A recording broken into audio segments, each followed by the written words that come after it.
probity of the planning process at all levels to ensure robust and evidence-based decision-making. Planning ministers must take decisions following a quasi-judicial process, meaning they must take decisions fairly, based on evidence and planning rules. As the case is currently before the Department for consideration, and due to Ministers' statutory role in the planning process, it would be entirely inappropriate for me to comment further on this live case. That said, Mr. Speaker, I understand fully members' interest in the case, and so I can briefly set out the process this case has followed to date. A public inquiry into the applications was held by an independent planning inspector between the 11th and 19th of February 2025. The Department received the inspector's report into the applications on the 10th of June that year.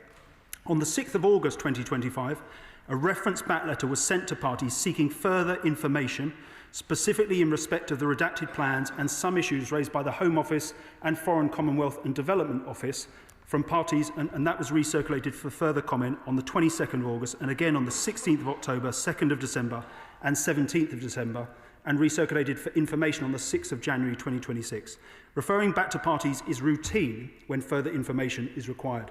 The Government does not provide a running commentary on planning casework decisions, as you know, Mr. Speaker, and it would be particularly inappropriate to make any comment on material which has been received. The reference back material will be available on request when the decision is issued. The timetable has been varied to allow full consideration of the applications, given the detailed nature of the representations provided and the need to give parties sufficient opportunity to respond. A final decision will now be made on or before the 20th of January 2026. The variation to the timetable is routine when additional time is needed for determination. Members can be assured, and I'm afraid, Mr. Speaker, I will be required to state the following ad nauseam, that ministers will take all material planning considerations into account when the final decision is made, and ministers will inform the House of the decision accordingly. In fairness, as you brought me into it by saying, as I will know about planning, absolutely. But I didn't choose for you to be the minister that answered this. I would have thought, actually, it would have been the Home Office and the Security Minister. So please, Alicia Kearns. Thank you, Mr. Speaker. It is very disappointing to get a technocratic history lesson rather than answer to the meaningful question. 208 secret rooms and a hidden chamber just 1 metre from cables serving the City of London and the British people. That is what the unredacted plans tell us that the Chinese Communist Party has planned for its new embassy if the government gives them the go-ahead. Indeed, we now know they plan to demolish the wall between the cables and their embassy, cables on which our economy is dependent, cables carrying millions of British people's emails and financial data, an access that would give the Chinese Communist Party a launchpad for economic warfare against our nation. The Home Office and the Foreign Office say security concerns have been addressed. So I put to the Minister, had any minister seen these unredacted plans before the Telegraph uncovered them? And if not, why not? Was Parliament misled when we were told that all documents were publicly available? Is it true that in December a briefing was given to Five Eyes partners on these risks? And does the Minister really have no concerns at all over plans to install heavy ventilation equipment parallel to these cables? What is that for? If the government is as shocked as we are today on this, have the ministers already called in the Chinese ambassador to explain these secret rooms? And if not, why not? The embassy would create a daily headache for our security services. What confidence can we have that the CCP's technological capabilities can be contained for a decade, let alone 10? I have consistently asked the government to require the Chinese to pay for any rerouting of cables if they're going to give this the go-ahead. So will the government commit to that today? The Prime Minister, we understand, is planning to visit Beijing this month. Is it true the embassy will be approved this week? That the Prime Minister plans to reward the Communist Party, holding a British national hostage, torturing him in confinement, who put spies at the heart of our democracy, is bad enough. To turn up with a gift in hand begging for handouts is beggar's belief, because Labour promised a new relationship with China, yet UK export goods are down 23%. Surrendering our security for Chinese trade was always a bad policy, but surrendering our security while exports plummet is frankly insanity. The government can claim today that they had no idea about these secret rooms, and we will take them at that word, but they cannot now say they have no power to protect us. Protect our economy, protect the British people, deny the Chinese Communist Party their embassy. Minister. Thank you, Mr. Speaker. I thank the Shadow Minister for her questions. I'm obviously not going to comment on speculation in the press. When it comes to the specific case that's before ministers, at the application stage, it was a matter for parties what information was put forward for consideration. and it was a matter for Tower Hamlets what information was put on the planning register and the inquiry website. We've not misled the House. All inquiry documents are publicly available on that website. If new, potentially relevant information is drawn to the Department's attention, it will be assessed. This includes consideration of its relevance and whether it's necessary to obtain that information or refer back to parties, and that is a routine process. The Secretary of State transparently sought further information on the redacted drawings via a reference back letter to parties issued on the 6th of August. I again say, Mr. Speaker, no decision has been made on the case. I cannot comment on individual aspects of the case. It would be entirely inappropriate for me to comment on any matter of national security or on behalf of the security services. All inquiry documents, including the redacted drawings put forward by the applicant at application stage, are publicly available on the Tower Hamlets website. When the final decision is published, the decision letter will contain a list of post-inquiry representations, including those received as part of the reference back exercise. These will be publicly available on request. Sir Chair. Thank you, Mr. Speaker. Mr. Speaker, multiple government agencies and government departments have raised concerns about this mega embassy. Our international partners have raised concerns about it. Every security briefing I had identifies China as a hostile state to the UK. I am in no doubt that this mega embassy should not be allowed to go ahead. Internationally, China is terrorising the people of Hong Kong. It is terrorising the democratic people in Taiwan, and it is terrorising some people already in the UK. I look to my local University of Sheffield Hallam, and I also look to what it's doing to parliamentarians right here. I want my government to stand up to bullies, not reward them. We need to be seeing rules, limits put in place around China to stop this behaviour, not rewarding them with the embassy that they so dearly want. Well, I thank my honourable friend for her questions. I note and appreciate her concerns. We need a consistent position on China, Mr. Speaker, which cannot be boiled down to one word. We recognise that China poses a series of threats to UK national security, and we challenge these robustly. China also presents opportunities to the UK as the world's second largest economy and the UK's third largest trading partner. We will therefore continue to develop a consistent and pragmatic approach to economic engagement without compromising our national security. On the matter of Hong Kong in particular, we will not tolerate any attempts by foreign governments to coerce, intimidate, harass or harm their critics overseas, especially in the UK. But on the matter before us, Mr. Speaker, which is the particular case in question, as I have stressed before, and I'm afraid I will have to do so repeatedly, no decision has been made. I cannot comment on any aspects of the case. It's a live case for planning ministers to determine. All material considerations will be taken into account when making a decision, but I'm afraid I can't comment on any specific national security concerns. Colin Miller, Liberal Democrat spokesperson. Thank you, Mr. Speaker. The redacted plans for the Chinese super embassy provide new reasons to reject this application. Can the Minister confirm whether the Government had access before today to these unredacted plans showing the proximity of basements to critical communications cabling? And will he and other ministers ensure that the intelligence agencies update their risk assessments before a final decision is taken? On the 16th of December, the Government told this House that an urgent review would be launched into foreign financial interference in UK politics, including by China.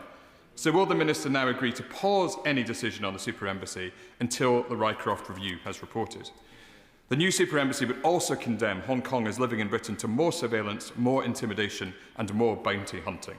On Saturday, hundreds of Hong Kongers are expected to join a protest outside the proposed super embassy site. Will the Minister or a colleague meet with the protesters on Saturday outside the embassy to listen to their concerns firsthand? Minister. Mr. Speaker, I thank the honourable gentleman for his questions. I want to be very clear on what information the department had and when it had it. As I said, an independent inquiry into this matter was held by an independent planning inspector. The onus is on the applicant to submit documents to that inquiry. It is then at the gift of the department, at the point the inspector's report was given to us, to request via a reference back to parties further information. We did so on the 6th of August, specifically in respect of those redacted plans. And I'm not going to comment on live applications of the case. All material considerations will be taken into account.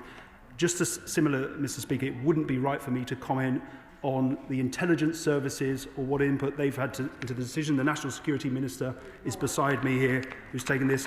A decision will be made on or before the 20th of January.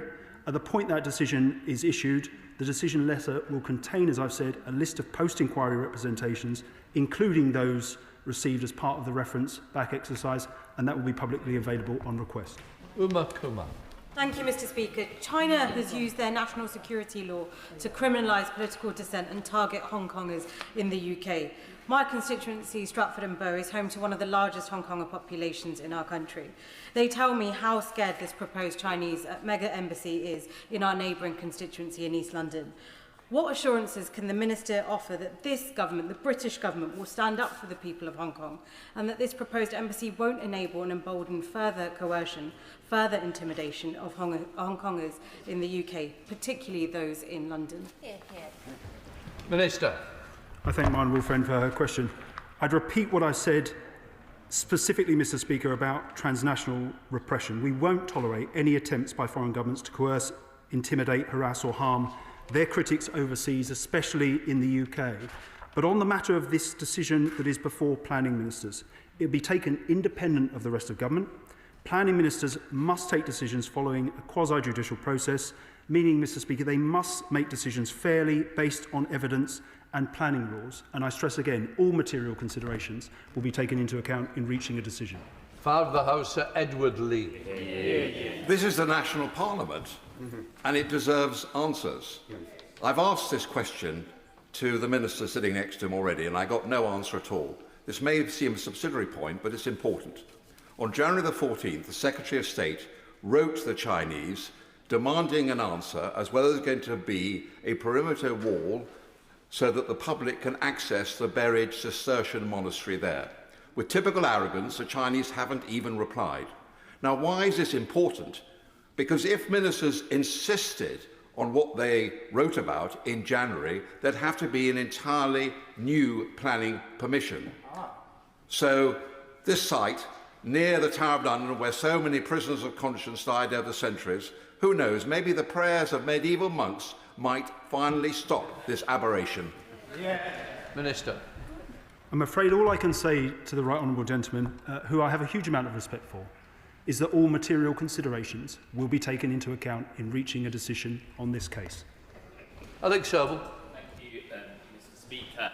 The Joint Committee on Human Rights undertook an inquiry on transnational repression earlier this year. It found the Chinese state undertakes considerable transnational repression against the Chinese diaspora in the United Kingdom, much of it coordinated out of the existing Chinese embassy. This new super embassy is a real threat to Hong Kongers, to Uyghurs and other members of Chinese diaspora that don't toe the party line in Beijing. Can the Minister reassure me that transnational repression of the Chinese diaspora is a material consideration when making this planning decision? Minister. I thank my honourable friend for his question. The Foreign Secretary has been robust on human rights, Mr. Speaker, including in Xinjiang. He's raised our concerns about the implementation of, for example, the national security law in Hong Kong, called for the immediate release of Jimmy Lai. We're forthright when it comes to human rights with the Chinese government.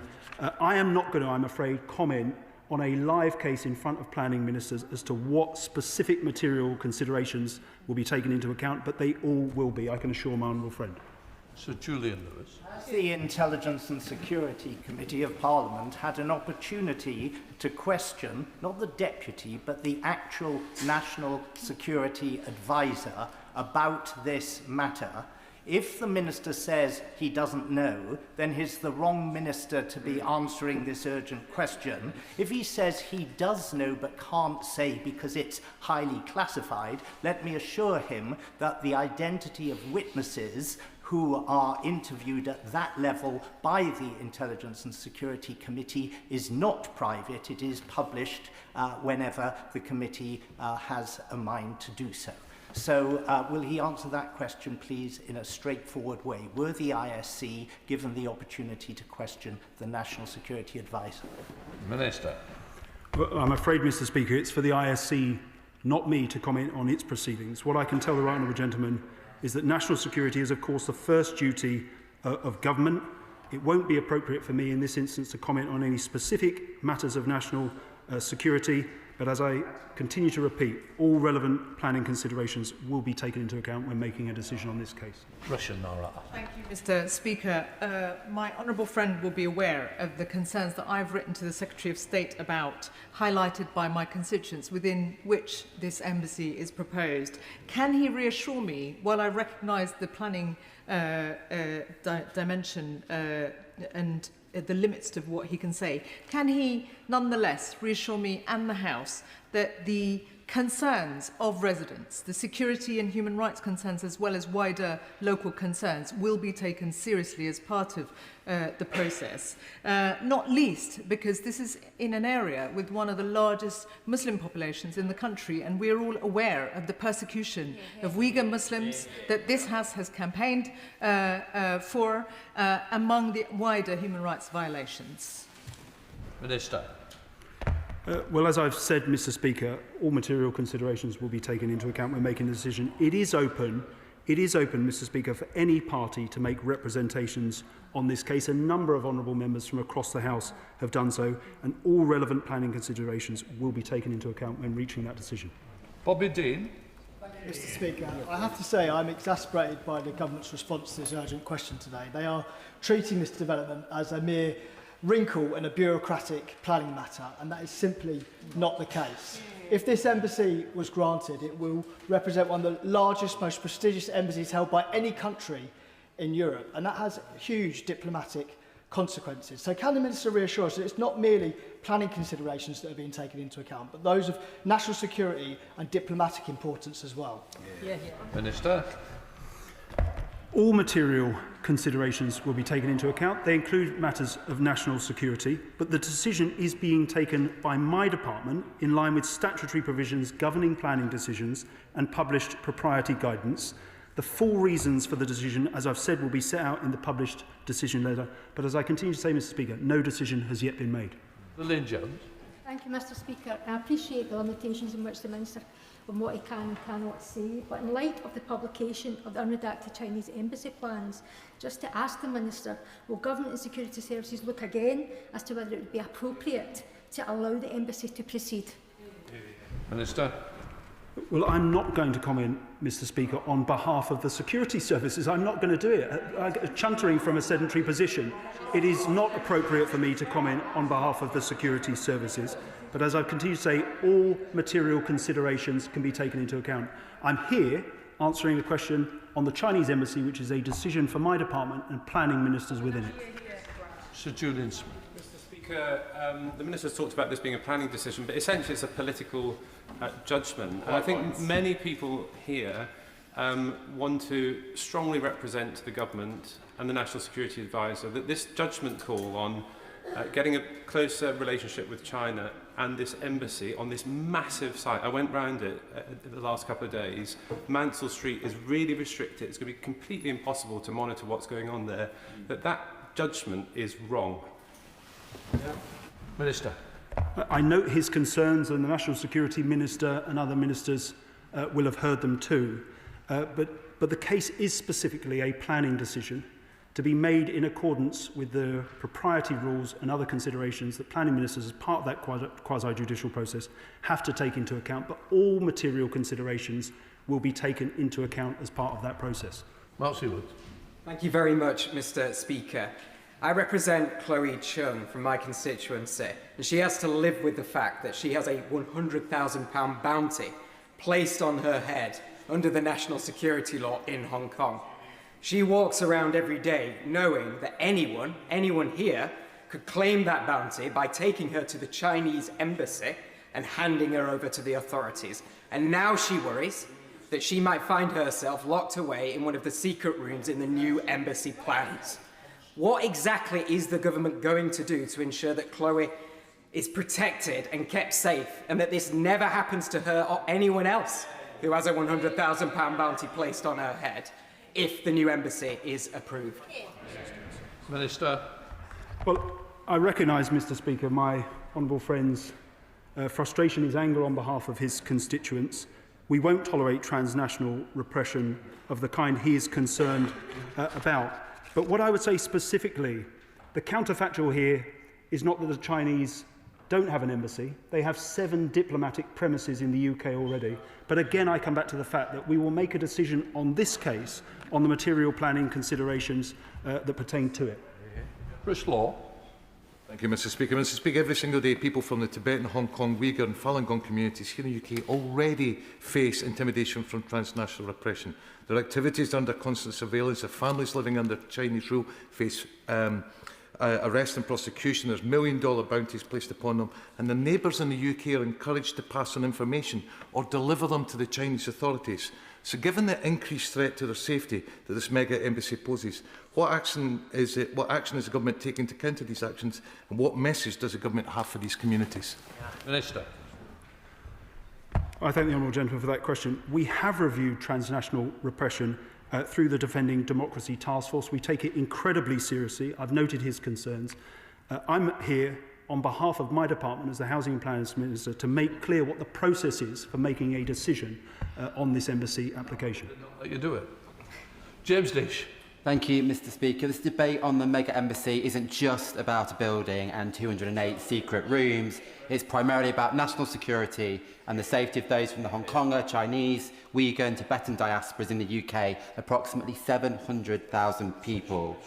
We've learned that in 2018, the then UK Prime Minister committed to no delays in granting permission for the mega embassy, which has an air of predetermination. So can I ask the Minister what reassurances he can give me and this House that that opinion hasn't compromised the independence of the planning process? Minister. The planning process hasn't been compromised. We will make a planning decision on the basis of the relevant propriety guidance. What I'd say to him about the delays that have taken place, given the detailed nature of the representations that have been provided, the need to give parties sufficient opportunity to respond, we've considered that more time was needed for full consideration of the applications. A variation to the timetable is routine when more time is needed for determination, such as when it is necessary to consider that additional information. But as I've made clear, our intention is to make a decision on or before the 20th of January this month. Sir Desmond Swain. Jimmy Lai, a British subject's sentencing hearings are taking place. China has abrogated every agreement it made with us over Hong Kong. Yep. What outrage would China have to commit for us to deny any demand that they made? The minister said he could not distill our relationship into China down to one word. Oh, yes, we can. It's a very big word, Mr. Speaker. It's no. Yeah. Minister. Mr. Speaker, the UK condemns the politically motivated prosecution of Jimmy Lai.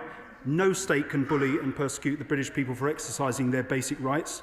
Following the court verdict, the Foreign Office summoned the Chinese ambassador to underline our position in the strongest terms, and we call again for Jimmy Lai's immediate release. Christine Jordan. Thank you very much, Mr. Speaker.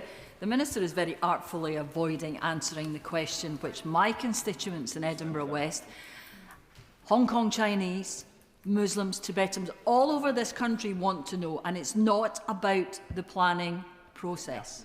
They are concerned about their safety, about the security, and that the redacted photographs show just how close a foreign country is to critical communications cables.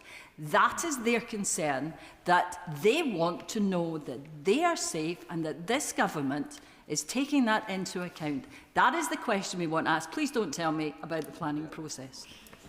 Minister. With all due respect to the Honourable Lady, this is an urgent question in relation to plans that are part of a planning process. Now, I understand her frustration, but it was precisely to secure the information in question that a reference back was made to the parties on the 6th of August, and her constituents, Mr. Speaker, can be reassured that all material considerations will be taken into account by the relevant minister when a decision is made on this case. Dr. Andrew Morrison. Thank you, Mr. Speaker. And I'm sure Tower Hamlets building control are very good, but they're not security experts. If this plan goes ahead, and I very much hope it doesn't, will the Minister at least assure the House that the agencies will be fully involved in monitoring the demolition of this wall, along Mansell Street and round Wapping Exchange, and that the replacement too is monitored closely to ensure that our critical national infrastructure is safeguarded. Minister. I note the honourable gentleman's question. We don't comment, for obvious reasons, on intelligence matters. I can assure him that national security concerns will be taken into account. All the representations that have been made along those lines will be taken into account as part of the decision-making process. He says that Tower Hamlets don't have the relevant expertise to make the decision in the round. That's precisely why an independent public inquiry is held by an independent public inspector, the report passed to government, and the chance for government to seek further information through a reference back, as we have done on the 6th of August, so that the relevant planning minister in my department can take the decision on the basis of all the required information. Paul Cullen. Thank you, Mr. Speaker. The Minister asked for a planning question, so I'll give him a planning question. I'm struggling to think of an innocent reason why the important details will be redacted from the original application. So can the Minister tell me what explanation has been given for those redactions? Yeah. Well, as I've said, Mr. Speaker, it was precisely because the department did not feel it had all the necessary information to make a decision that we sought that further information via a reference back letter to parties. And as I continue to say, all material considerations will be taken into account when a decision is made. David Reid. Thank you, Mr. Speaker. To make the same mistake repeatedly is a form of stupidity. As a country, we keep doing the same thing. So if we cast our mind back to the debacle with Huawei, we let the Chinese Communist Party essentially into our 5G network. We didn't listen to our national security advice, and we stopped and we pulled back. We've done the exact same with civil nuclear. We are making the same mistake again. So at what point does the Minister, who has responsibility for this, he can step in, he can pull the plug on this, at what point do they wake up and realise that we are just making the same mistake again? Minister. Planning ministers will make a decision taking into account all material planning considerations. Lockhart. Mr. Speaker, the proposed Chinese embassy includes a subterranean facility just centimetres from cables carrying highly sensitive financial data. Any hostile intelligence service designing an espionage target would struggle to find a better location. Northern Ireland has learned that strategic assets must not be put at unnecessary risk for the sake of diplomatic symbolism.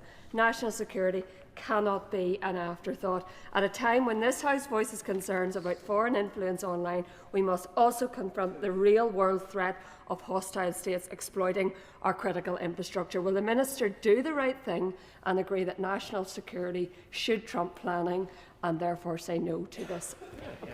Minister. Mr. Speaker, I simply can't provide a running commentary on what is a live case, but I can assure all honourable members that national security is the first duty of government generally, and that all relevant planning considerations will be taken into account when making a decision on this case. Schroebel.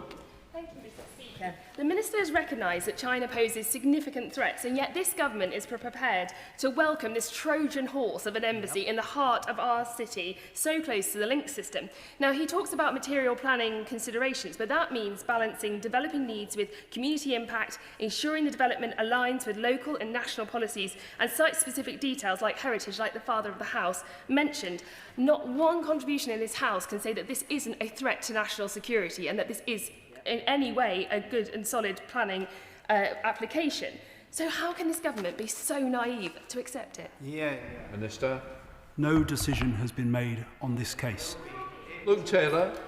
Thank you, Mr. Speaker. And can I first of all thank the honourable member for Rutland and Stamford for submitting this question, but also, Mr. Speaker, for granting another question on this issue. I do feel that whilst we're not happy with the answers yet, we have at least been given repeated chances to scrutinise it as it's progressed. So I'm here on behalf of Hong Kongers in Sutton Cheam and across London who are aghast at the prospect of this project being given permission. We've seen the persecution and conviction of Jimmy Lai, transnational repression of Hong Kongers in the UK, by, amongst other things, the withholding of their mandatory Provident Fund savings, which allow them to survive here. Bounties placed on activists. Action against MPs, such as my honourable friend, the member for Bath, being stopped going into Hong Kong, and sanctions put on other MPs. If all these actions are rewarded by a hostile state being given permission to expand and increase their capabilities for surveillance, espionage and repression in our capital city, What hope can any of us have that the government will stand up against hostile states for Britain and Britons in an increasingly hostile and dangerous world? Minister. Well, I simply note, Mr. Speaker, that all the points the honourable gentleman made could apply to the existing 7 diplomatic premises in the UK. When it comes to this site, as I've said, a decision will be made on or before the 20th of January. All material considerations will be taken into account. We remain steadfast in our support for the Hong Kong community in the UK. As I've said in answer to a previous question, we've undertaken a review of transnational repression as part of the Defending Democracy Task Force. We take it incredibly seriously. Thank you very much, Mr. Speaker. For the thousands of B&O people in my constituency of Solihull, Western Shirley, the prospect of the Chinese super embassy is deeply, deeply worrying. This is compounded by the fact of these unredacted plans. With that in mind, can the Minister confirm whether any government minister has called in the Chinese ambassador to discuss these issues? And if they haven't, why haven't they? I'm afraid to say to them, I cannot provide a running commentary on what is a live case. All material considerations will be taken into account when making a decision. Bradley Thomas. Thank you, Mr. Speaker. This is a complete farce, to be quite honest. We've seen these reports in the media that there will be a secret room less than 1 metre away from sensitive cabling. There's reports that since 2018 in China, the Chinese authorities have been cutting off utilities to the UK embassy there. National security should surely trump the planning system. This is a decision that should be taken by the Prime Minister in Downing Street. It should be a very quick and resolute no, and if the government is not in a position where it's able to do that, the framework needs to be changed. If necessary, the government needs to come before Parliament to do that, where they will find a very warm reception. Mr. Speaker, I don't think I could have been any clearer. All national security considerations will be taken into account when making a decision on this case. Thank you, Mr. Speaker. I'll offer the government some advice, and it's one word, and that is common sense. Common sense in the interest, well, you know, 2 words. But given the interest in national security, I'm quite surprised, really, that a planning minister is here to talk about this, because it's intertwined. So to rebut from other members about, oh, that's a security issue and it's not your portfolio, then I'll retract that. But given what we know, will the Minister review the proximity of other countries' embassies in to major underground fibre optic cables? Because this is a big worry for the country's intelligence services, and also a big worry for many constituents throughout the country. Minister.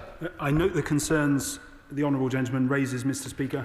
I appreciate his frustration, but it is ultimately a planning case that a decision is being made on. But as I've said repeatedly to honourable members, all material considerations will be taken into account when reaching a decision on that case. Thank you, Mr. Speaker. London is a critical global financial centre. We all rely on it. All of our constituents rely on it. Does the Minister recognise the very serious risk that this Chinese super embassy, if passed, could pave the way for economic war, as my honourable friend, the Shadow Minister, said, not just on our country, but on the Western world, including by undermining the security of critical data travelling under the site to and from the City of London? Minister. What I would say to the honourable gentleman, as I've said to other honourable members, is that all national security considerations will be taken into account. He can be reassured on that fact. Cameron Thomas. Thank you, Mr. Speaker. Whatever statements have been made publicly, the unredacted plans for this super embassy will have our security services filled with dread, as well they should. Chinese Communist Party is not a friend to the United Kingdom. And nowhere is that more evident than consistent espionage, including on this very estate, and frequent cyber attacks against national infrastructure. Can the Minister tell the House, given that his department is responsible for this final decision, if he will do the right thing by national security and pull the plug? Minister. But I'm not going to comment on specific considerations that will be taken into account. I've been very clear, Mr. Speaker, that we will continue to develop a consistent and pragmatic approach to the China People's Republic. On economic engagement, we won't compromise our national security. I've been very clear that China poses a series of threats to UK national security, and as I've been as clear as I can be, national security considerations, along with all other material planning considerations, will be taken into account when reaching a decision, and it's for planning ministers to reach that decision, as I've said, on or before the 20th of January. Ben Objective. Thank you, Madam Deputy Speaker. We seem to be here every 3 weeks to address espionage and security concerns with regards to China, be it spying, hacking, the government's failure to add them to the enhanced tier of furs. China is not an ally and features as a security threat in our own security strategy. The Chinese have previously stated that they wouldn't resubmit their application after it was rejected unless they were given assurances it would be approved. To that end, what assurances have been given to China? What are we expecting as a quid pro quo with regards to the rebuilding of our own embassy in Beijing? And what concerns have been raised by our Five Eyes partners, specifically the US? Minister. I appreciate why the honourable gentleman is tempting me on the matter, but as I've been very clear, it would be completely inappropriate of me to comment from this dispatch box on national security considerations in respect of this live case. On the specific question he asked about whether China has been given a commitment that permission will be granted, this decision is being taken by my department in line with statutory provisions governing planning decisions and published propriety guidance. But as I keep saying, Madam Deputy Speaker, no decision has yet been made on the case. Jim Allister. Why is this government so evidently in awe of the Chinese government and its requirements? And is one of those requirements that this mega embassy is approved before the Prime Minister visits Beijing? Madam Deputy Speaker, I simply don't accept that characterisation of the government's approach to China. We've got to take a consistent and pragmatic approach, but we recognise that it poses a series of threats. But as I've said, no decision has yet been made on this case, and all material planning considerations will be taken into account when one is. Joshua Reynolds. Madam Deputy Speaker, I've raised the harassment of constituent of mine, Carmen Lau, by the Chinese authorities with the government multiple times. Bounty letters, deepfake pornography, her family interrogated by national security agents in Hong Kong. And every time I am told that the safety of Hong Kongers is the utmost importance to the government. So, given that, will the Minister accept that to approve this application, whilst China is still committing transnational oppression, will be a kick in the teeth to Hong Kongers such as Carmen? Minister. Madam Deputy Speaker, the safety of Hong Kongers is of the utmost importance to this government, and we remain steadfast in our support for the Hong Kong community in the UK. I understand why the honourable gentleman is asking me, but I can't comment on what is a live planning case before planning ministers in my department. Jim Shannon. Thank you, Madam Deputy Speaker. It's no coincidence that a week ago in a Protestant church in Chengdu, Sichuan province in China, was raided by Chinese authorities. The pastor was arrested, the elders were arrested, those who attended the church were arrested. So at the same time, what are we doing here? What is government doing here? The facts have revealed in those plans do show the potential for risk that must be explored. By all means, the Chinese should have a consulate to enable their citizens to have consular help, but not one that seems so elevated that it poses a threat to national security. The planning question is whether abasement is a real requirement of a functioning consulate, and will the Minister show and prove that national security will always be the priority? Minister. I thank the honourable gentleman for his question, and I recognise his long-standing and passionate advocacy for people across the world to be able to practice their faith freely. What I would say in relation to the planning applications in front of us is that all the relevant inquiry information was submitted as part of that independent public inquiry. This department, at the point that the inspector handed us a report, sought that further information, specifically in relation to those redacted plans, so that we are able to take a decision taking into account all material planning considerations in this case, and we'll issue that decision, as I've said, on or before the 20th of January, Madam. Point of order, Sir Julian Lewis. Thank you, Madam Deputy Speaker. I was hoping to ask this point of order of Mr. Speaker because it's a little difficult for you not having been here for most of the urgent question.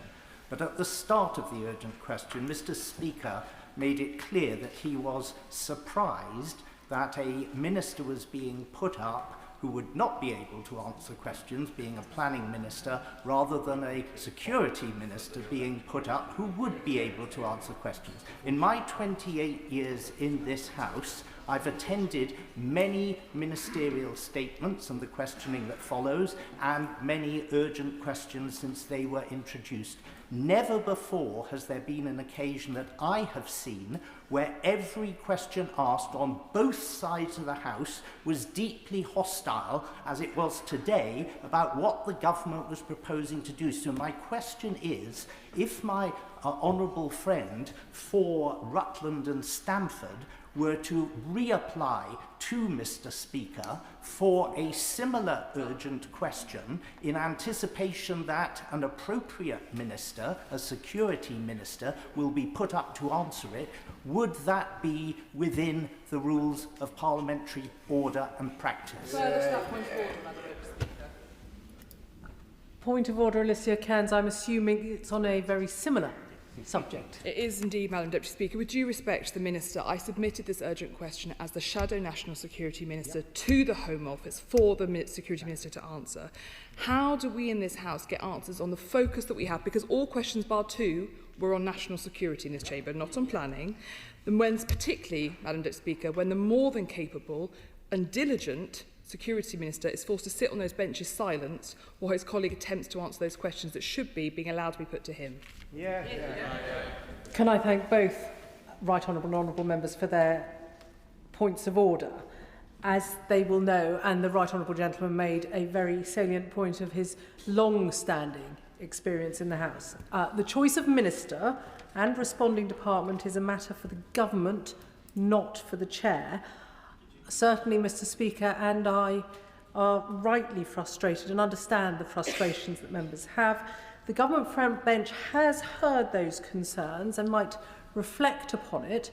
Of course, the Honourable Lady is perfectly free, as is every member, to resubmit an urgent question on this matter, but obviously I cannot comment on whether that will be granted or not. That will be a matter for Mr. Speaker.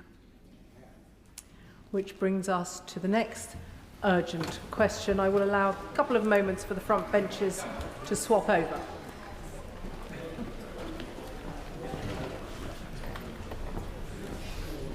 Thank you ever so much.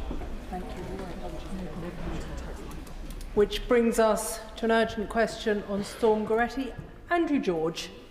Madam Deputy Speaker, to ask the Minister in the Cabinet Office if he will make a statement following Storm Goretti. Minister. Madam Deputy Speaker, can I thank the honourable gentleman for his question, and can I express my deepest condolences to the family and the friends of the man who tragically lost his life in Cornwall during Storm Goretti.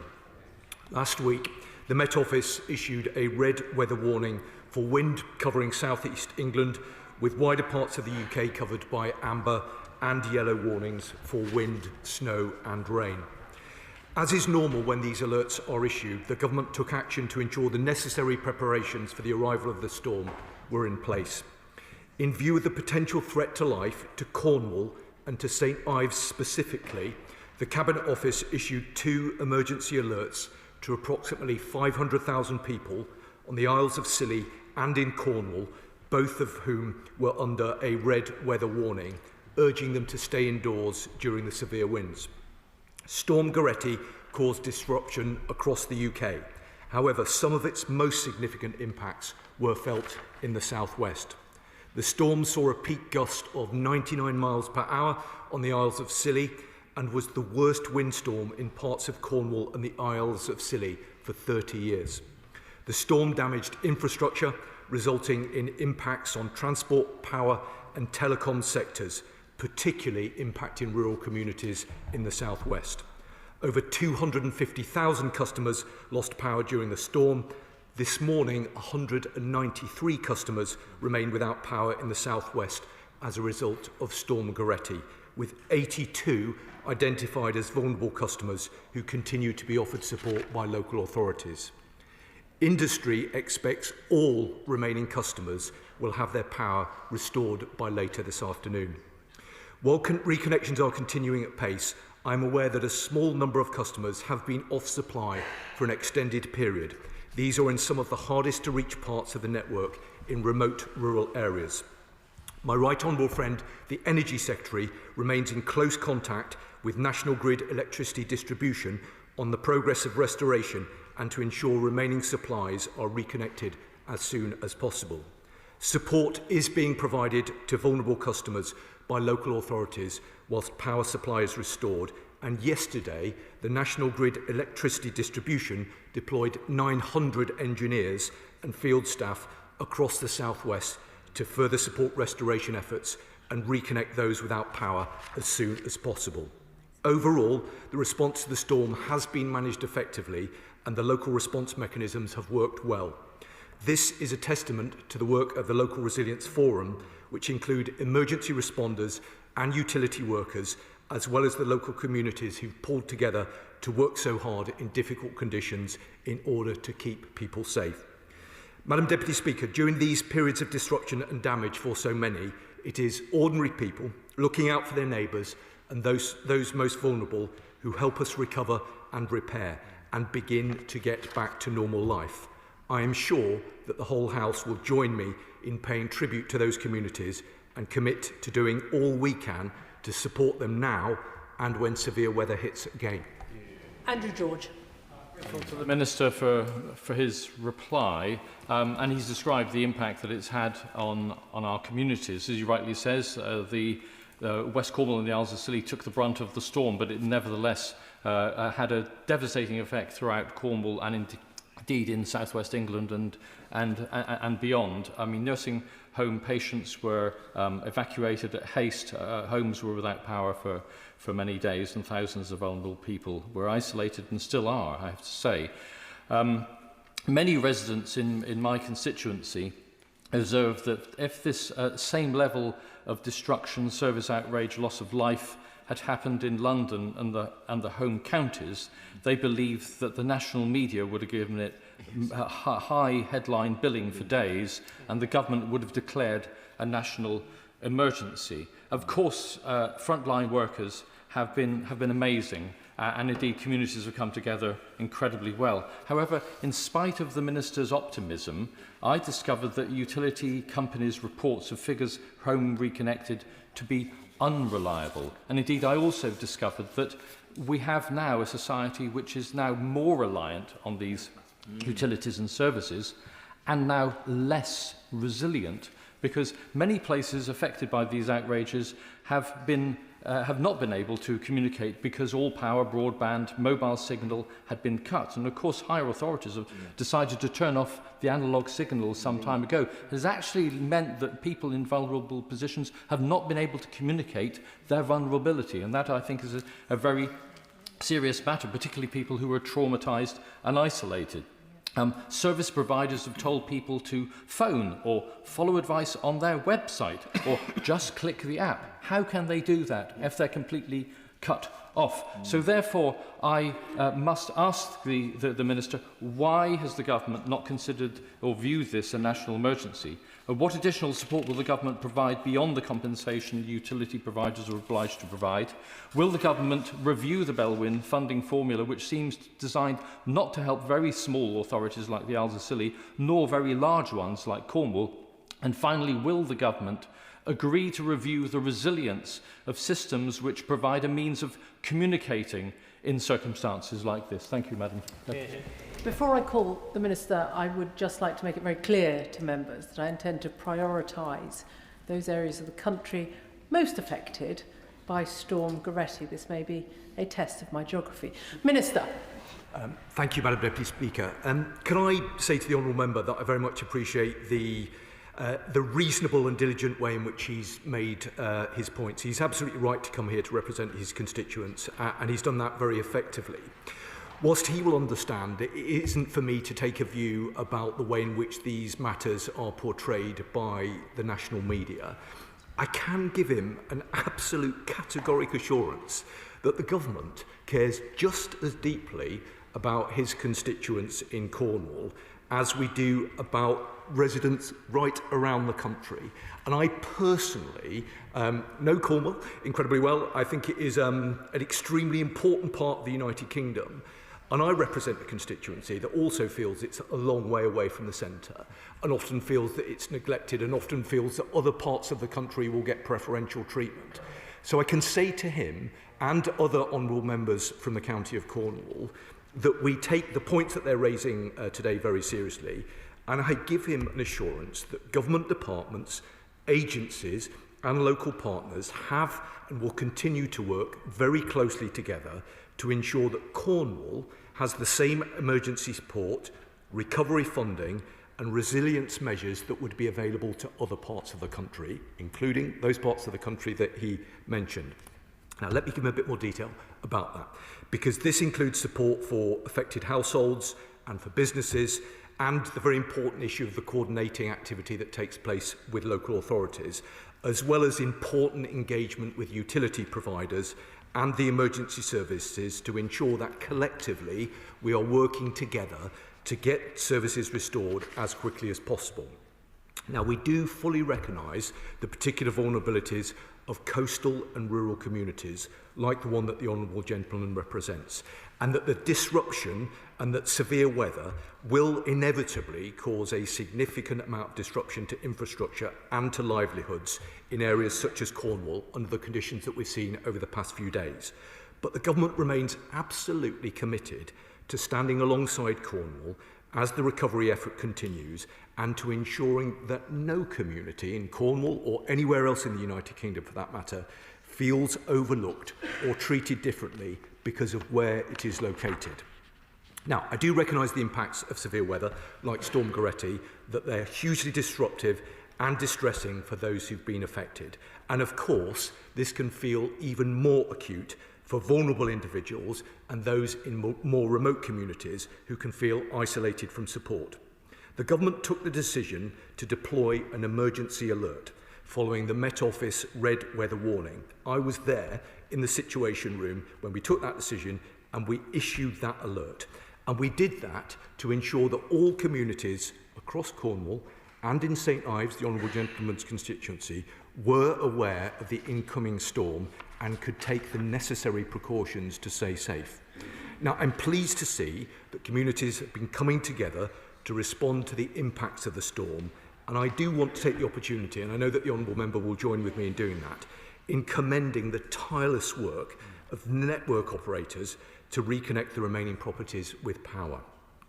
For the final 193 customers, power restoration is challenging as repairs may be required at individual properties in remote locations, and access to these properties may be blocked still by fallen trees or by debris.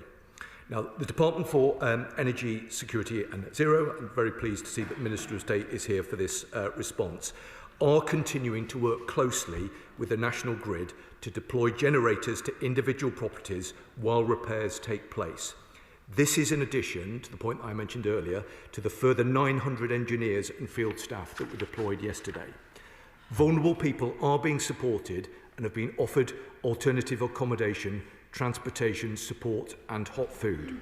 I can give the Honourable Member and the House an assurance that the Cabinet Office continues to work closely with DESNES, MHCLG and with DEFRA to ensure that the recovery efforts are progressing. Order. I very much appreciate, as I'm sure Cornish members do, the Minister's comprehensive response to that urgent question. It was twice the length of his initial response, and perhaps answers could be slightly shorter. Jane Kirkham. Thank you, Madam Speaker. Firstly, I'd like to take this opportunity to thank members of the emergency services and the utilities and the volunteers and everyone across Cornwall who's looked after their neighbours and responded so brilliantly to what was a storm that tested the resilience of rural and coastal Britain to the hilt and exposed vulnerabilities in our infrastructure and our emergency planning that could affect any part of the country.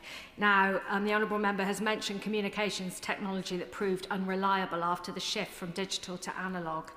That failed without power, leaving people completely cut off. I would ask that this could be taken into account for future backup with communications, maybe using satellite and moving more quickly to that. The priority response services for vulnerable people also rely on sign-up and rely on being able to contact those people. So again, could the Minister please agree to look at this when it comes to future incidents, because The climate is changing. This storm was incredibly ferocious and terrifying, but there are likely to be more like it. Well, I'm extremely mindful of your earlier guidance, Madam Deputy Speaker, with regard to brevity. I hope the House will understand I was just seeking to convey the seriousness with which the government take these issues. The Honourable Lady, she does make an important point about telecoms, and I absolutely give her the assurance that we'll look carefully at this. As I know will the local resilience forums. Having discussed the matter with colleagues in MHCLG earlier today, I know that there is a process in place where local resilience forums will conduct both a hot debrief and then subsequently a cold debrief to look very carefully at what's happened and what lessons can be learned from it. But I think the Honourable Lady makes an important point, and of course we'll look carefully at it. Shadow Minister Mike Wood. Thank you, Madam Deputy Speaker. I join the Minister in thanking the emergency services, the local authorities and Environment Agency staff and volunteers who worked tirelessly to recover from the storm and to keep the public safe, and in sending our condolences to those families who are grieving and whose lives have been upended by the storm. Given the severity of this and previous extreme weather events, can the Minister outline what further preparations the Government will make for future storms and for adverse weather? Does the Government plan to carry out further storm preparedness exercises and to implement lessons learned from the previous test of the emergency alert system in response to these extreme weather events? Can the Minister confirm what further discussions the Government has had internally and with local authorities, utility providers and emergency services to coordinate the continued response to this storm? And does the Minister agree that the latest mass power outages in the South West show why the Government should reconsider its drive for more electricity pylons and instead back faster undergrounding of cables, and particularly in high wind zones? As the Honourable Lady said, many people reported that when the power failed, mobile signal followed shortly after.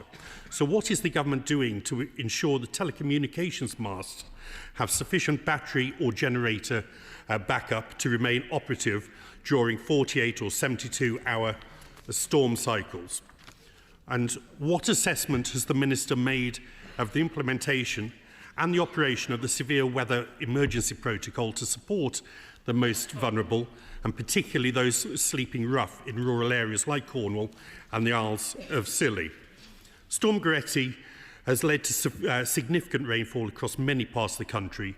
So can the Minister confirm what assessment the Government has made of localised flooding and whether support will be made available for those affected by Storm Goretti through the Flood Recovery Network? And finally, Madam Deputy Speaker, I understand the Flood Resilience Task Force met on the 8th of September. I would be grateful if the Minister could outline what actions were taken following that meeting on the 8th of September to prepare for eventualities such as this. Well, I'm grateful to the Shadow Minister for the points that he has raised, and he's absolutely right to recognise the efforts of all of those involved in the operation, both to support local residents and to restore power where it's been lost. I think it is worth making the point where normal people will hunker down under these very difficult conditions. We should collectively pay tribute to those who don't do that, but go out and brave the elements in order to restore power and provide support to those residents who need it. I thought the Honourable Member made some good points about the importance of looking very carefully at these matters and ensuring that government is properly prepared for future incidences. I've already looked quite carefully at the way in which there was a response to Storm Arwen a number of years ago, and I think the government can learn quite a lot from that particular response, and I will ensure through the Cabinet Office, working with colleagues across government, that we look very carefully at the response to this recent storm and ensure that we are drawing lessons out of it so that as a country we can be as resilient and as best prepared for future challenges that undoubtedly we will face. The Shadow Minister specifically raised the issue of telecoms, and whilst I know that he will understand that telecoms equipment is usually highly resilient and major outages are extremely rare, most telecoms equipment relies on a power supply which of course can be disrupted by severe weather. On the rare occasion that the sector does experience an outage, there are statutory obligations on telecoms providers to maintain the availability of services and report significant outages to Ofcom. But in general terms, I give the Shadow Minister an absolute assurance of the seriousness with which we take these matters. We'll look very carefully at the response and ensure that we draw all of the right lessons from it. Aaron Moon. Whereas, Madam Deputy Speaker, jutting out into the Atlantic, Cornwall and the Isles of Scilly have often found themselves in the front line of nationally significant weather events. And predictions, as my honourable friend has just mentioned, are that storms like Goretti will become more and more frequent. And this is a reality that I'm not convinced has been taken seriously enough by consecutive governments. Now, the response from the people of Cornwall and the Isles of Scilly before, during and after Storm Goretti has been nothing short of remarkable. But can I urge the Minister to please commit to a comprehensive cross-departmental review of the resilience of essential Cornish and Solonian infrastructure, communications and priority list support? Well, Madam Deputy Speaker, I'm very grateful to him for the point that he has made, which I think is a very good and reasonable one. Let me take the opportunity to reiterate the point I made earlier to the Honourable Gentleman about the Government's commitment to Cornwall. I do absolutely recognise that Cornwall, like many other coastal communities, can feel geographically isolated and a very long way from the centre. The Government understands that, as do I, as the Minister for Resilience. The Honourable Member has made good points about looking in the round, specifically with regard to the resilience of Cornwall. Let me give an assurance that I'm very happy to continue that conversation with him and other colleagues. I'll look carefully at the detail of the point that he's made, and as I say, I'm happy to discuss it further with him. Liberal Democrat spokesperson Tim Farron. Thank you, Madam Deputy Speaker. I want to thank my honourable friend for his characteristic passion and energy in defending his communities in St Ives. I also wish to send mine and the Liberal Democrats' collective deep sympathy to the family of the man who lost his life in the storm, and to add my thanks to our amazing emergency services and the frontline utilities staff. The Minister rightly says that it's not up to him or the government how the media covers things. Nevertheless, it's worth bearing in mind that 4 years ago, when Storm Eunice hit London and the South East, hitting 200,000 homes, Cobra was convened. 200,000 homes have been hit in the West Country, Cobra not convened. He will understand why people from Cornwall, Caithness, Cumbria feel sometimes a little bit a second afterthought. Does the Minister agree that this storm does expose the frailty of our energy, water, communications infrastructure and the vulnerability of those who rely upon them, especially in this entirely and, dare I say, foolishly post-analogue age?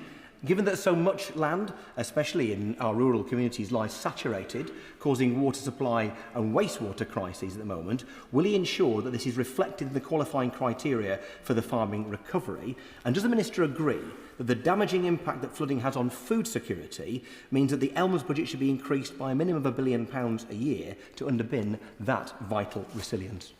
Minister. Well, I'm grateful to the right honourable gentleman. He's a proud representative not just of his party but of his part of the world, and I know that he speaks with great authority and experience on these matters. I do want to respond to the point he made specifically about Cobra, because I think that is an entirely fair challenge. I am incredibly keen to ensure that we are using all of the machinery of government to best effect. So I spend quite a lot of my time deciding and considering whether we do need to convene Cobra, whether the set of circumstances that we face that we're responding to requires that level of government response. In truth, Cobra tends to sit when there is concern about the nature of the response. We took the decision last week that because we thought that the response was being conducted in an effective way, there wasn't a requirement to bring ministers together. But I give him an assurance that we think very carefully about these things and keep them under constant review. I thought the right honourable gentleman made a number of other good and useful points with regard to vulnerabilities and flooding. I can give him and others an assurance that we consider these things both specifically and collectively in the round as part of the work that we're doing on resilience. We work very closely with other government departments, including with DEFRA, on them. But should he wish to discuss them further, I'd always be very happy to do that. Anna Gelderd. Whereas, Madam Deputy Speaker, and may I align myself with the previous comments regarding the tragic loss of life in Cornwall and add my thanks to the local emergency services, utilities companies and local people who've worked tirelessly over the weekend to make sure that arms have been put around our most vulnerable in our community. And with an ageing population, South East Cornwall has many vulnerable residents who rely on consistent power and water. The extended outages during Storm Goretti left families in unmanageable conditions, and storms will only likely increase if we don't tackle climate change. So will the government work with utility companies to prioritise vulnerable households and ensure faster restoration times during severe weather events? Minister. Well, I'm grateful to her for the very important points that she makes, and yes, I can give her those assurance. I mentioned earlier, Madam Deputy Speaker, that currently, and the numbers probably reduced slightly, but that currently there's 193 customers remain without power in the South West, with 82 identified as being vulnerable customers. Now, working with National Grid Electricity Distribution, vulnerable customers have been supported by local authorities and local resilience forums throughout the incident. This has included the provision of alternative accommodation, battery packs for medical equipment, transportation, warm spaces, crisis packs containing torches, blankets, hand warmers and warm clothes, and a welfare van providing hot food and drinks. I'm also aware that the National Grid Electricity Distribution is exploring the deployment of generators to get customers back on supply as quickly as possible. And finally, I'd like to take the opportunity to say, and I know that the Honourable Lady and others will agree with me, I'm very grateful for the support that the British Red Cross have provided to the most vulnerable customers. We have to get through business quite quickly as we have the finance bill later on. I urge the Minister to be as quick as he can with his responses, and we're focused on calling colleagues who are incredibly close to where the storm was. So if it was nowhere near you, then please don't bob. David Reid. Thank you, Madam Deputy Speaker. I just want to start by placing on record my thanks to the Met Office, who are based in my constituency of Exmouth and Exeter East, for their sterling work throughout Storm Goretti, and all year round they have international expertise and they are a real asset to our country. One of the main issues that come up when we have big storms like Goretti is rail in the South West. Our main line from Paddington was cut off, and many constituents from across the South West were unable to get home. There are practical solutions put in place, like putting a passing loop into the Waterloo line, and I've raised this directly with the Rail Minister and the Prime Minister. And although I get warm words, no action seems to be taken. So from a Cabinet Office perspective, what more can be done to add resilience to our train infrastructure? Well, I'm grateful to him, and he makes an important point about the Met Office in his constituency, and I completely agree with that and pay tribute to the vital work that they do. The Honourable Gentleman raises an important point about connectivity. I agree with him. I want our country to be as resilient as we possibly can. And that's why I can say to him that National Rail's winter preparedness regime begins in September of each year. Special trains and equipment are fully checked and any repairs carried out, while contingency plans are reviewed. I give him an assurance that we take these matters seriously. We work closely with colleagues in DFT. Noah Law.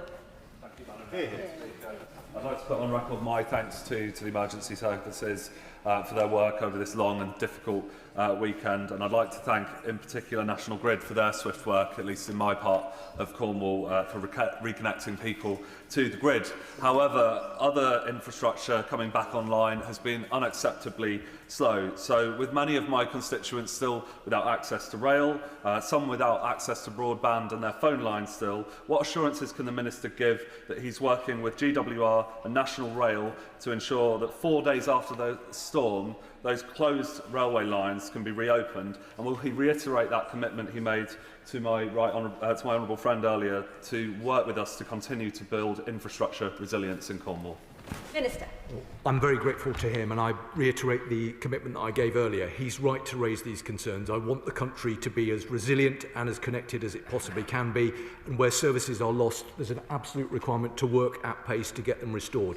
I give him the assurances that government will work closely to ensure that that happens, and that I'm very happy to work with him and other honourable members to make sure that it does. Ben Maguire. Madam Deputy Speaker, I congratulate my honourable friend for St Ives for securing the urgent question and showing leadership on this crisis in the face of an absence of a response from the government. There's been no Cobra meeting, no declaration of national emergency. Many of my North Cornwall constituents didn't even receive the emergency alert. And I've got great respect for the Minister, but he doesn't even seem to have the correct amount of households currently without power. The Belwyn scheme activated in emergencies like this reimburses local authorities for its extra costs incurred. But the scheme is unfair for larger authorities like Cornwall Council, which can only apply once it's spent 0.2% of its budget, £1.6 million. If the storm had hit South Hams, for instance, the district council there would only need to spend £260,000. Now that Cornwall Council faces a real terms cut in funding over the next 3 years, will the government commit to emergency financial support for Cornwall Council to assist those drastically affected by this storm? Minister, short and brief. I have to say, I'm disappointed that the honourable gentleman made the point that he did at the beginning, which I think is not in keeping with the spirit of this particular debate. I couldn't have been clearer about the seriousness with which this government attaches to these matters. I couldn't have been clearer about the urgency and the pace with which we worked through all of last week and the weekend into this week as well. We take these matters very seriously. We want to work with members right across the House to ensure the best possible response. Where there are lessons to be identified and learned, of course we will take those on board. But the government took this very seriously, and I think in the main the response was a good one. The Carpenter. Thank you, Madam Deputy Speaker. Suffolk Coastal, obviously on the east of England. Now, we didn't escape the storms by any stretch of the imagination. The coastal erosion in Thorpe Ness has really sped up. We've now got homes facing the worst case scenario, and indeed last night a home was demolished, marking 4 homes that have succumbed to coastal erosion since October, and 3 of those have really been as a consequence of the rapidly eroding shoreline sped up by the storm. Now, will the Minister arrange to meet with me to discuss a number of issues that are presented, including in particular the Coastal Assistance Grant? One of the homes who will not qualify for that grant may pay £40,000 for the privilege of demolishing their own home. That feels incredibly unfair, and I know East Suffolk Council are working to make sure that doesn't happen, but will the Minister meet with me to talk about this and what can be done to support my community and others affected? Well, Madam Deputy Speaker, I'm very grateful to her for the points that she's raised and concerned to hear about the situation in her constituency. In order to make sure that she gets the best response and support from government, let me confirm whether it is a matter for DEFRA or for the Cabinet Office, but I'll make sure that she gets a meeting with the most appropriate minister. Minister, like join me and put on record thanks to West Mercia Police, Shropshire Fire and Rescue and West Midlands Ambulance Service and all the local government officers that helped at Telford and Wrekin Council and Shropshire Council. At its peak, 10,000 homes were without power. Currently, there are 200 homes throughout the county of Shropshire, some in my constituency, still without power. Could he urge his officials to press, National Grid to do far more and to ensure they're part of the generator scheme? He will know that many trees have fell over many storms over many years in this country, but there was a particular issue with trees falling throughout Shropshire this time, high winds with heavy snow. They blocked the M54 for a large part of it. They blocked the main railway line into Birmingham. So it might seem a minor thing. Could there be a review of the number of chainsaws and people who can operate chainsaws available at Network Rail, at Highways England and in the National Grid? Well, the Right Honourable Gentleman made a significant number of very good and constructive points, including one about chainsaws, and I'm told that work has taken place to look at the number of chainsaws, so the government are looking at that, working with partners. Let me join with him in paying tribute to the organisations that he listed, including West Mercia Police, to the Fire and Rescue Services and to other local services who have been involved in the recovery effort. They do sterling work. They are the best of us, and I join with him in paying tribute to them. Right Honourable Gentleman always takes the opportunity to raise a number of good and considered points. Let me say to him, I look very carefully at them, and as he knows, I'm always very happy to discuss them with him, as is the Minister of State for Desnes, who was listening intently to what he had to say as well. Patricia Folkestone.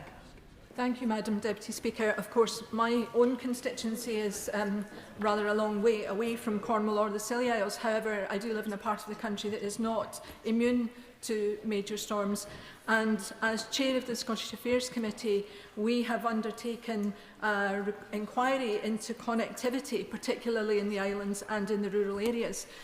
It's been reported to us that islanders on the Isle of Tiree, after a recent storm, were actually without any connection to even the 999 services for a matter of 6 days, which is clearly unacceptable and shouldn't be happening anywhere in these islands. But the point that's come out to us already in the early parts of our inquiry is that people want to see resilience. Resilience is difficult when your connectivity is actually very poor to begin with. So can the Minister look into this issue of resilience so that people across the country have some assurance about future activity?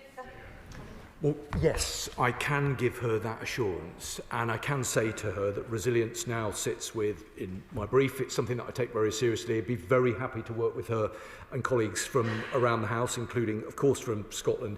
She's right to make the points about connectivity in the way that she does. We want the country to be as resilient as we possibly can, and we're working at pace to make sure that it is. Thank you, Madam Speaker. Despite the best efforts of people on the ground, during the storm, an entire county in the United Kingdom, namely Caithness, was completely cut off. No road, no rail access, and flying a chopper in that blizzard weather was unthinkable.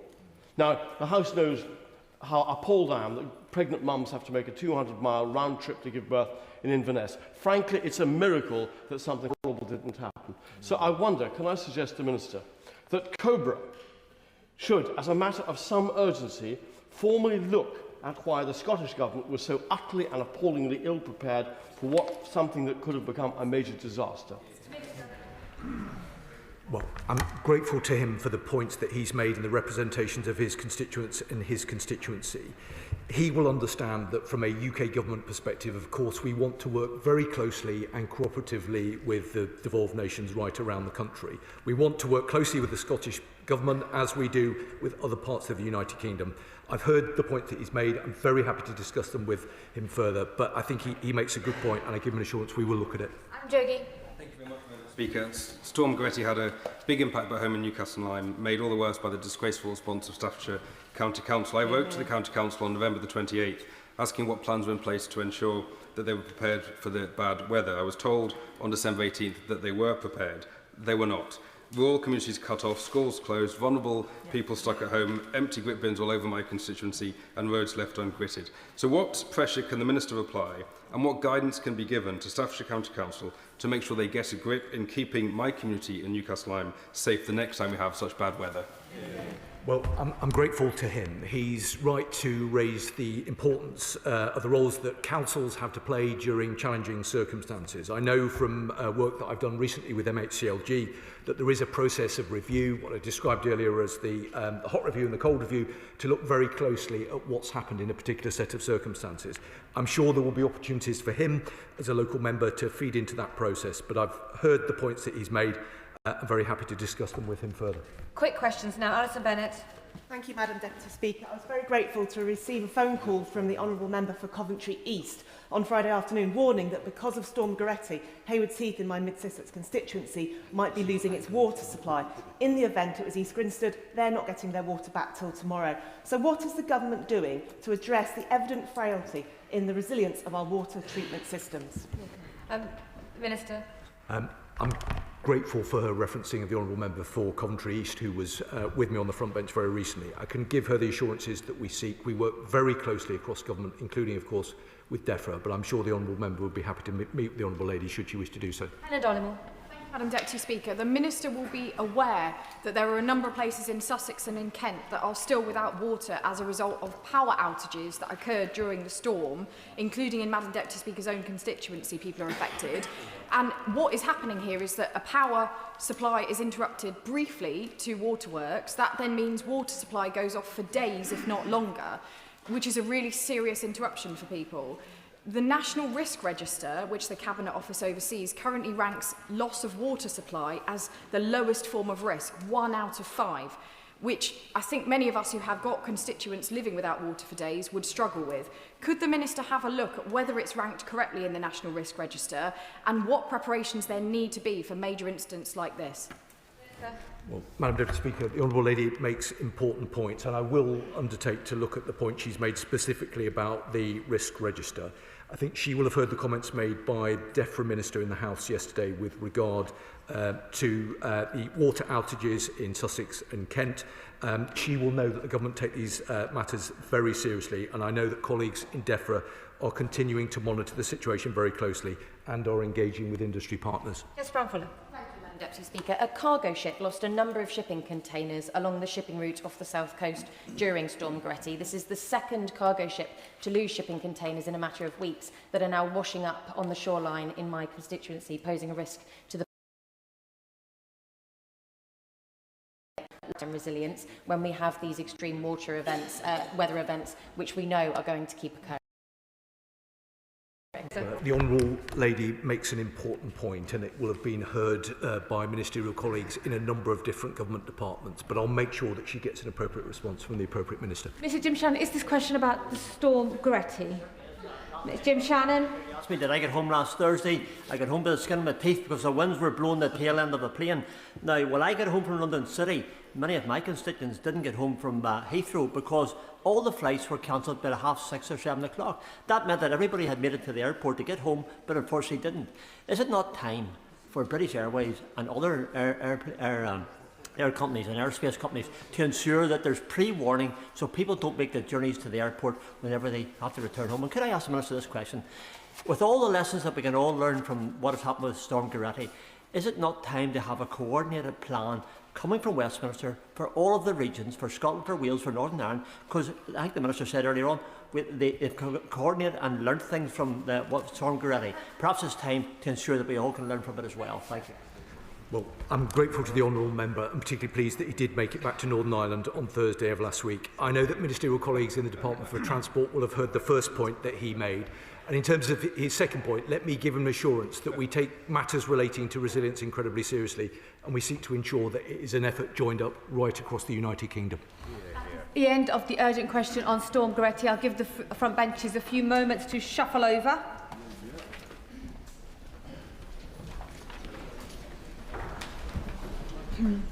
We now come to a business statement from the Leader of the House. Leader of the House. Thank you, Madam Deputy Speaker. In light of continuing discussions about tomorrow's legislation, I'm announcing the following changes to business. The business tomorrow, Wednesday the 14th of January, will now be a general debate on Ukraine. The remaining stages of the Public Office Accountability Bill will now take place on Monday the 19th of January. The business on Thursday the 15th of January will remain unchanged. There will be a general debate on new towns, followed by a general debate on financial support for small businesses and individuals during the COVID-19 pandemic. The subject for these debates were determined by the Backbench Business Committee, and I will announce further business in the usual way on Thursday. Shadow Leader of the House, Jessie Norman. Thank you, Madam Deputy Speaker. I thank the Leader very much for advance notice of his statement and for the statement that he's made. But I think it should be noted by the House that this, and I'm sure he would agree, is a bit of a mess.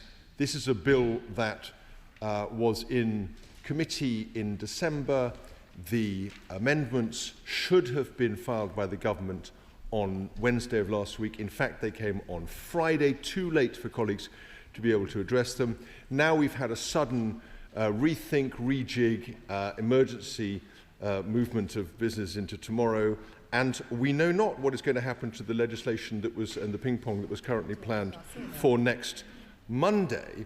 Instead, we have the new session on this present bill. Can I ask the Leader if he will explain a little bit about why this has happened, what's gone wrong here, and also explain what is going to happen to the motion and the measures that were being debated on Monday, as per the previous schedule? And finally, can he give this House an assurance that when these matters are brought in front of the House next Monday, the Minister will give a full explanation both as to the ministerial snafu and also as to the substantive issues that have caused it in the first place?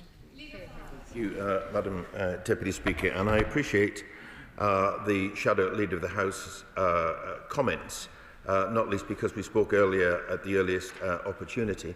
He will be aware, and the House will be aware, of the importance and the sensitivity of this bill. Hear, hear. Now, I recognise that it's not ideal for members when we have to change business at short notice, and last Friday the government did table a series of amendments to further strengthen the provisions in the bill.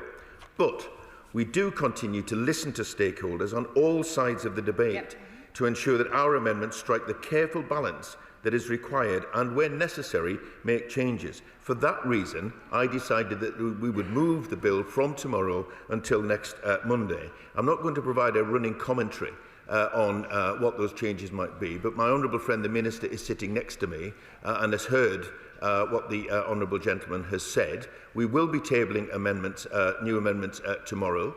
The Government will continue to keep all members updated about this, and then on Monday we will have a full opportunity to debate these important matters. Kim Johnson.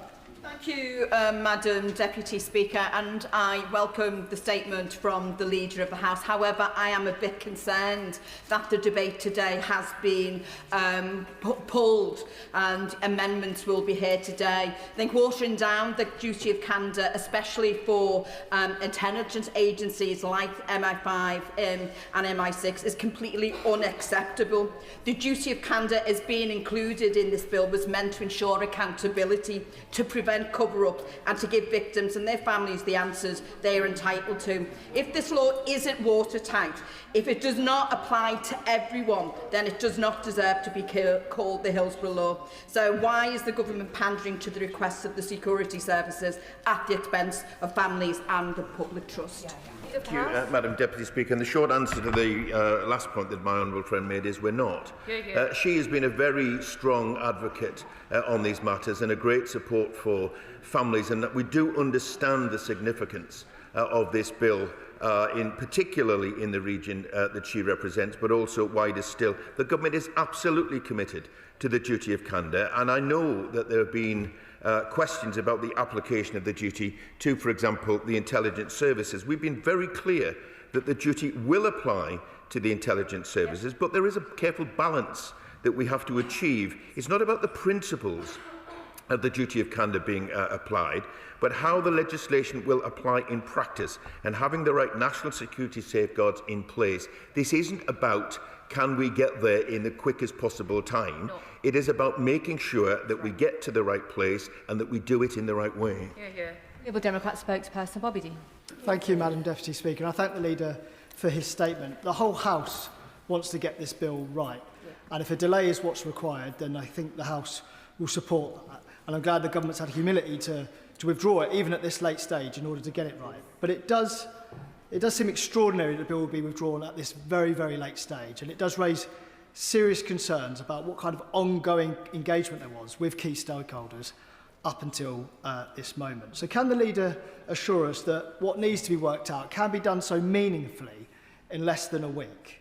And can they commit that the Government will deliver the Hillsborough Bill, as previously promised, and not just a Hillsborough Bill in name only? Leader of the House. Madam Deputy Speaker, and I do appreciate the way in which the honourable gentleman has approached this and the understanding here. But in thanking him for that understanding, there has been extensive debate on these matters, and I'm really grateful to everyone who's actually taken part in that. And that is an ongoing situation, but it is important that we do, as I said before, get it right. It will be a meaningful bill that we set out to achieve, but the fact that we're not going to be, it's not in the interest of the bill to try and resolve the next stage of this by tomorrow is precisely the reason why I've decided to move it until the beginning of next week to give that bit extra time. Thank you very much, Madam Deputy Speaker. I'm sure my right honourable friend shares my concerns that families, including my constituents who have been repeatedly failed by the state, had arranged time off work, booked travel and expensive accommodation to make the journey to London, only to be told that there will be now no debate tomorrow. It is of course welcome that the Government are listening, but please can he use his good offices to ensure that before we reach such critical points in legislation, the Government listens sooner to MPs, their constituents and campaigners to avoid such upheaval. Thank you, Madam Deputy Speaker, and I give my honourable friend the assurance that these are not decisions that we have taken lightly.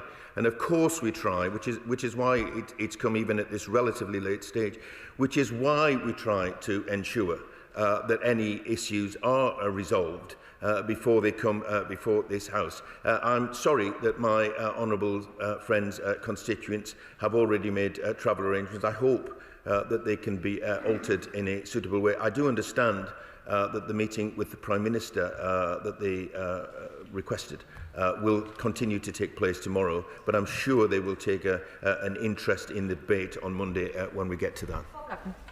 Thank you, Madam Deputy Speaker. I understand completely the government will want to move business around under the circumstances they're under. However, could the leader update the House, because the Backbench Business Committee will be meeting this afternoon, on whether we're going to be allocated Thursday the 22nd of January for Backbench Business debates, because we'll be deciding that hopefully this afternoon, and indeed the 29th of January, if it's possible to do so. And from my personal perspective, that means on Monday the 19th, the Lord's amendments to the Holocaust Memorial Bill will not be debated. And that I chaired the all-party parliamentary group for the Holocaust Memorial, so it would be very helpful to know when those amendments will be debated, so we're ready to put the discussion.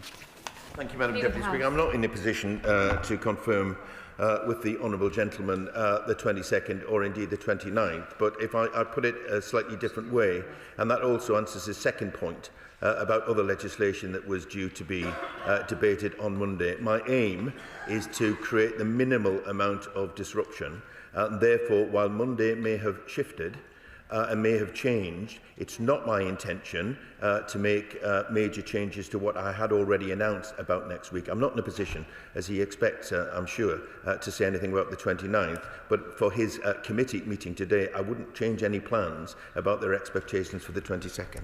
Maya. Thank you, Madam Deputy Speaker. This is an important and historic bill which is about delivering justice for the families affected, and so I think it's perfectly reasonable to ensure we take the time to make sure it is right, and I commend the Minister who is in her place for her tenacity in taking the bill forward. I have a set of amendments to the bill which would extend the scope of the offence of misleading the public to apply to members of this place. Can the Leader confirm that because of moving the bill to Monday, there is now time until Friday for members to add their names to those amendments should they so wish? Thank you very much, Madam Deputy Speaker. I can confirm that not only will the government be tabling amendments tomorrow, but actually there is time for members to table their amendments as well.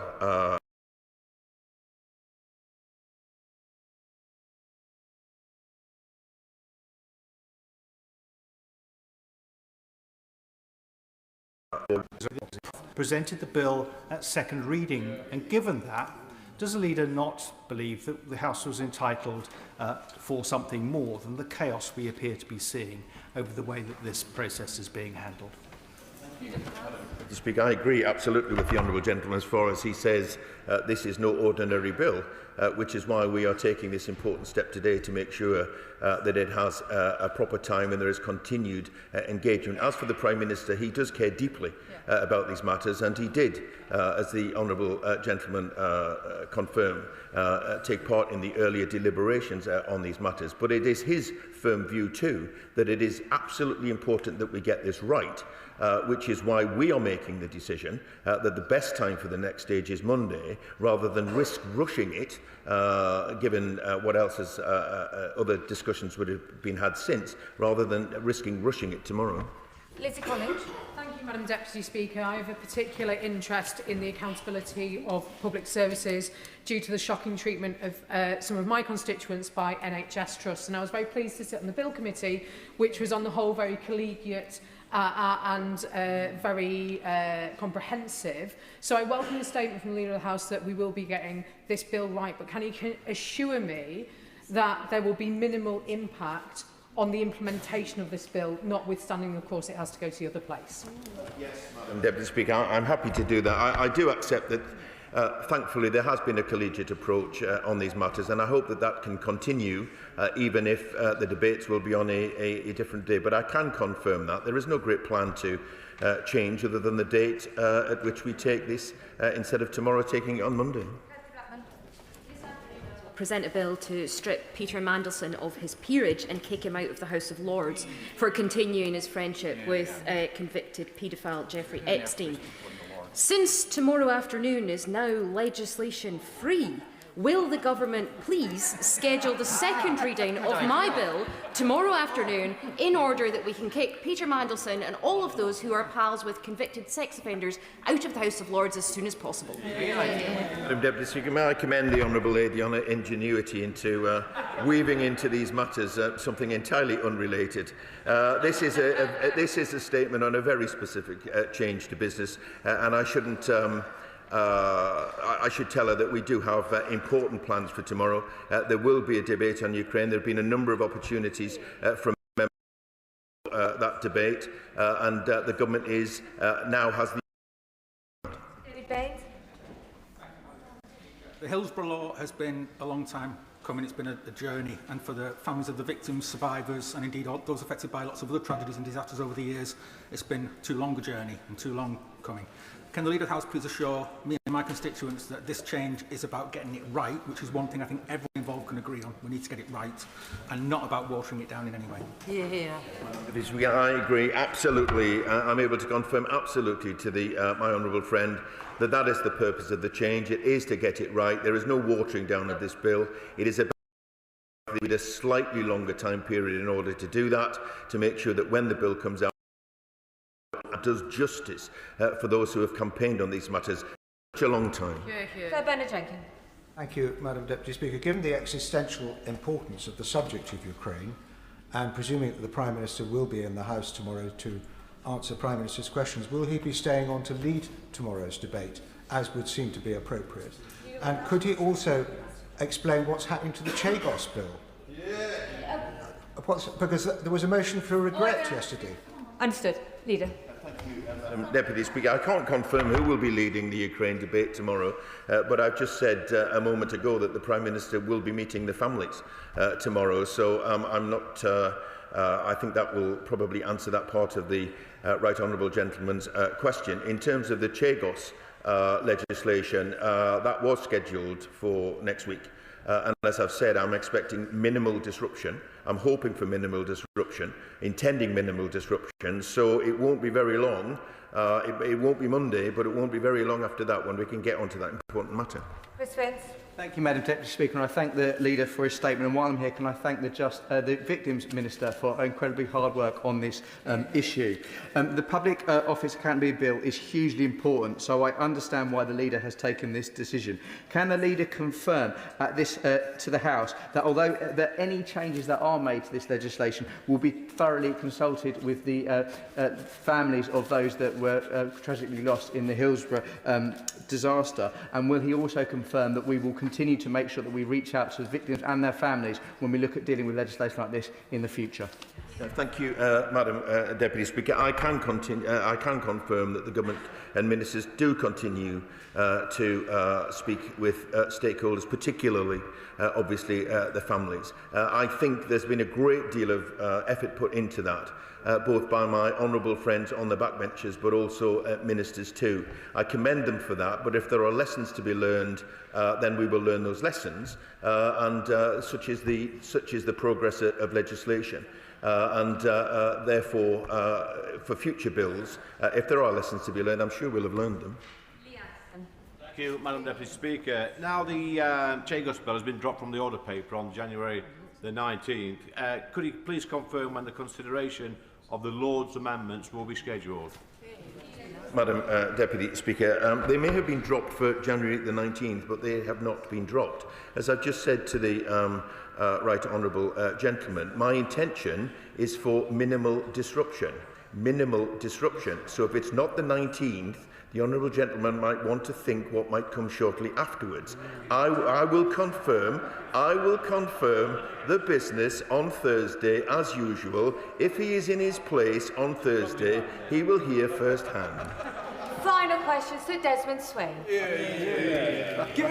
Given that the very welcome intervention by the UN Human Rights Council has arrived subsequent to our own deliberations on the Chagos bill, and to consider pulling the bill entirely. Thank you, Madam Deputy Speaker. The Government is not going to be tempted down that track, Madam Deputy Speaker, but I'm sure he will when the bill comes before the House again, which will be soon, then I'm sure he will want to, if he can, catch your eye and make the points that he has just started there. Thank you. The end of the business statements. I'll give the front benches a few moments to shuffle over as we prepare for our second statement.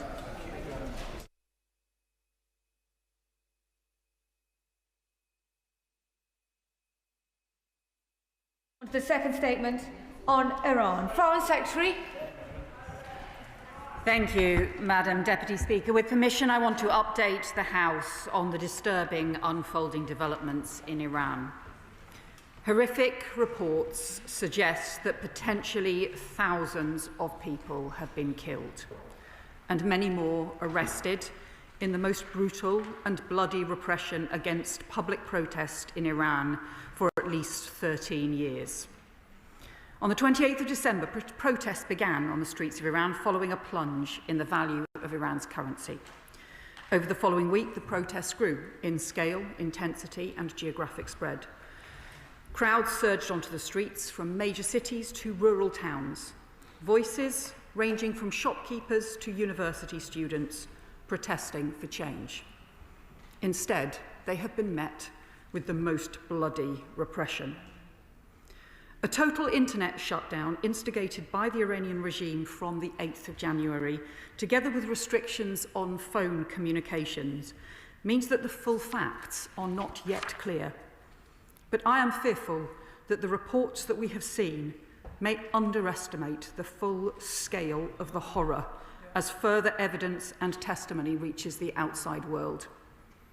Videos are still emerging, including of what appear to be protester corpses lined up in body bags outside a hospital in the outskirts of Tehran. The Iranian regime has called for a 3-day period of national mourning, but only for its security forces. No acknowledgement of dead protesters.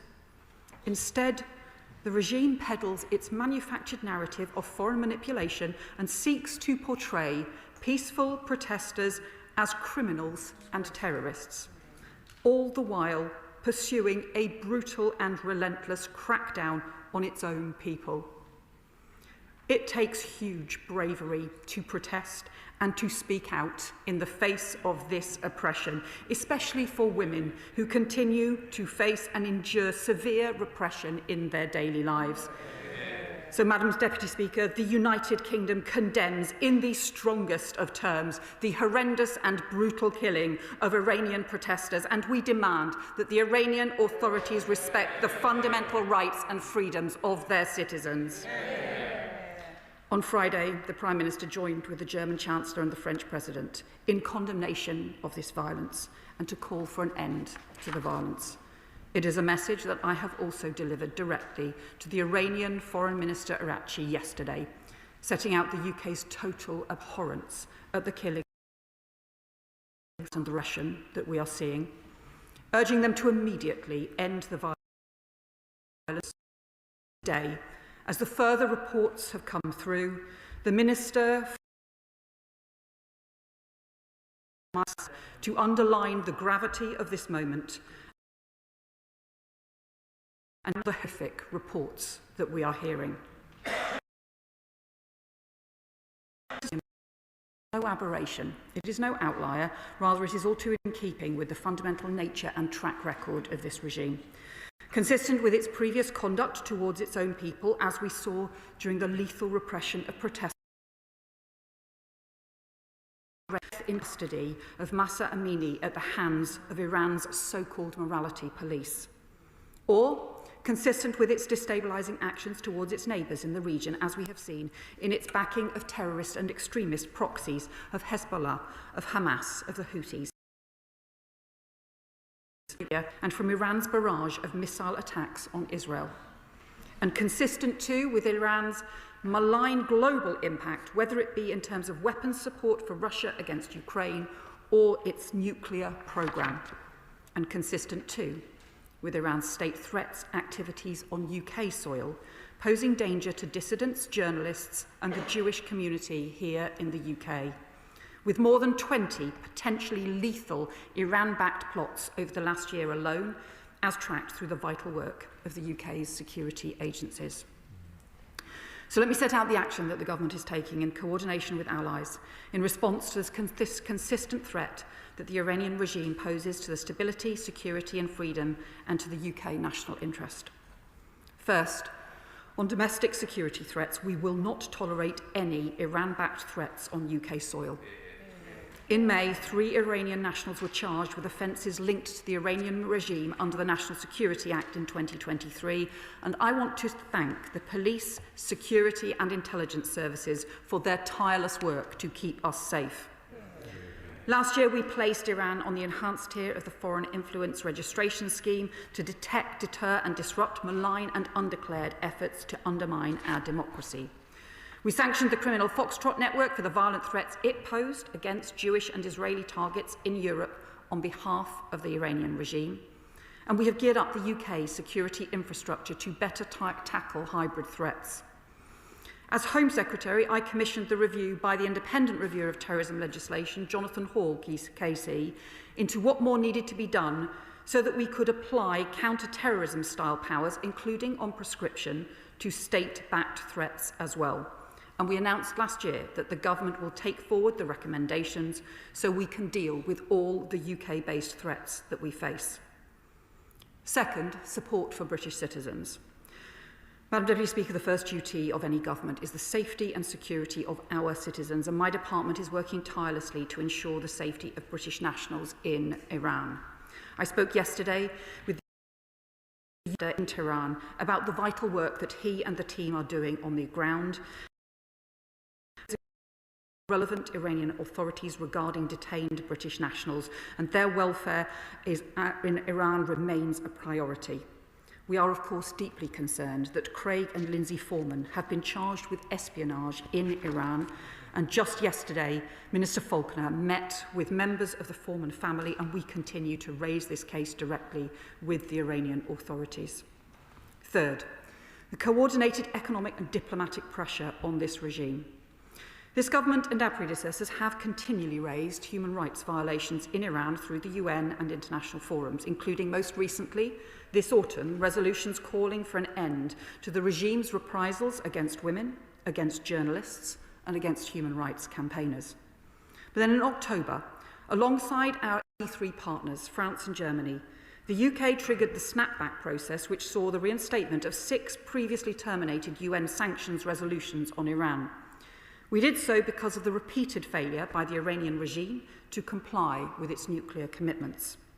On the 1st of October, we updated domestic legislation to reapply extensive sanctions measures contained in these resolutions, also going further by designating 71 individuals and entities in sectors which have links to Iran's nuclear programme.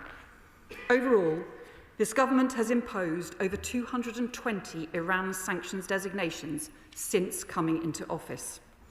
And we are backing strong sanctions enforcement. Just last week, the UK provided support to the US's seizure of Bella 1, accused of shadow fleet activities and Iran sanctions breaches.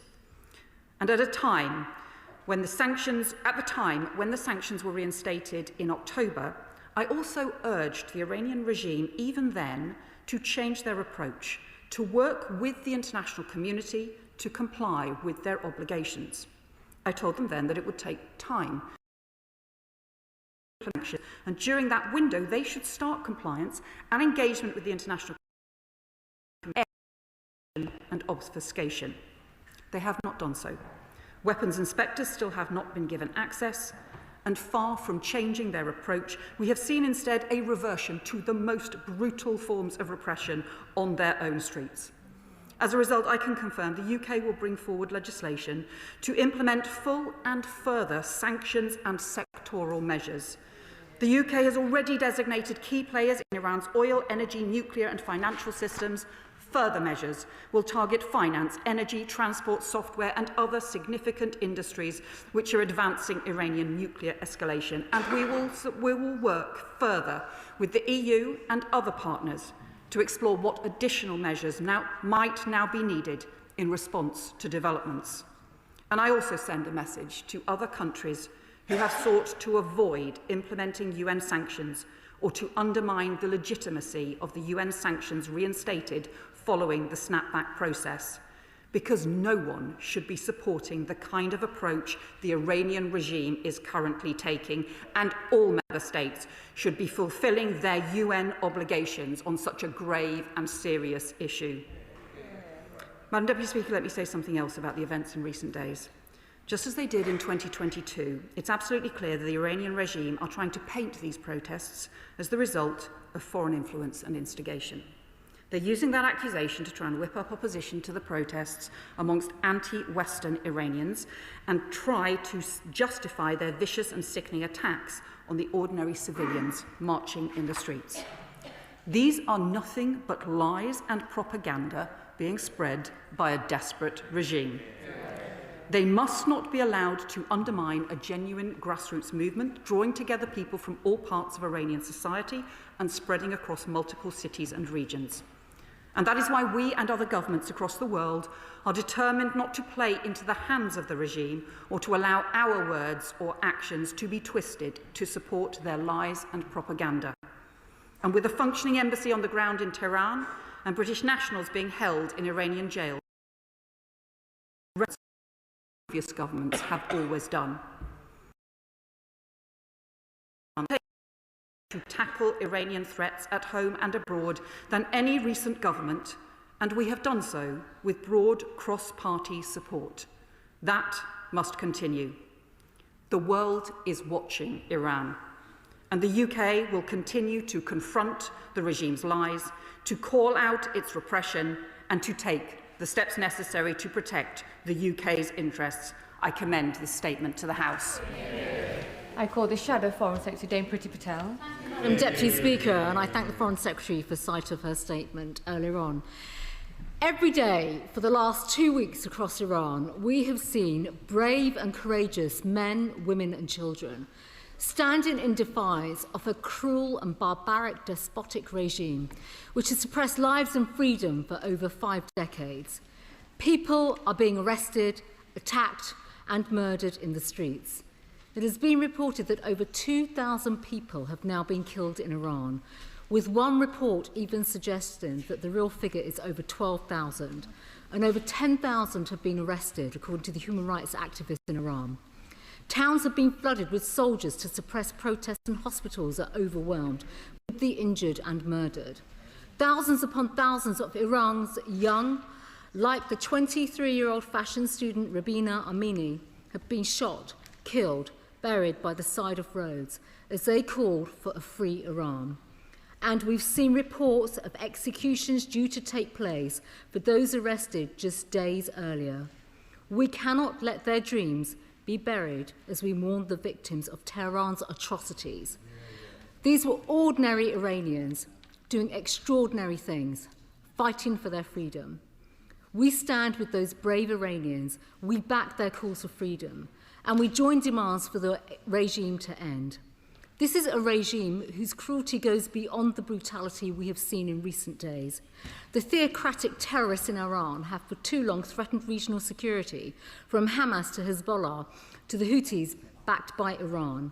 They have backed Putin's war in Ukraine and China's campaign of repression. They have ignored demands to stop their nuclear weapons program and they circumvent formal in cruel captivity. Iran is a hostile state and a threat to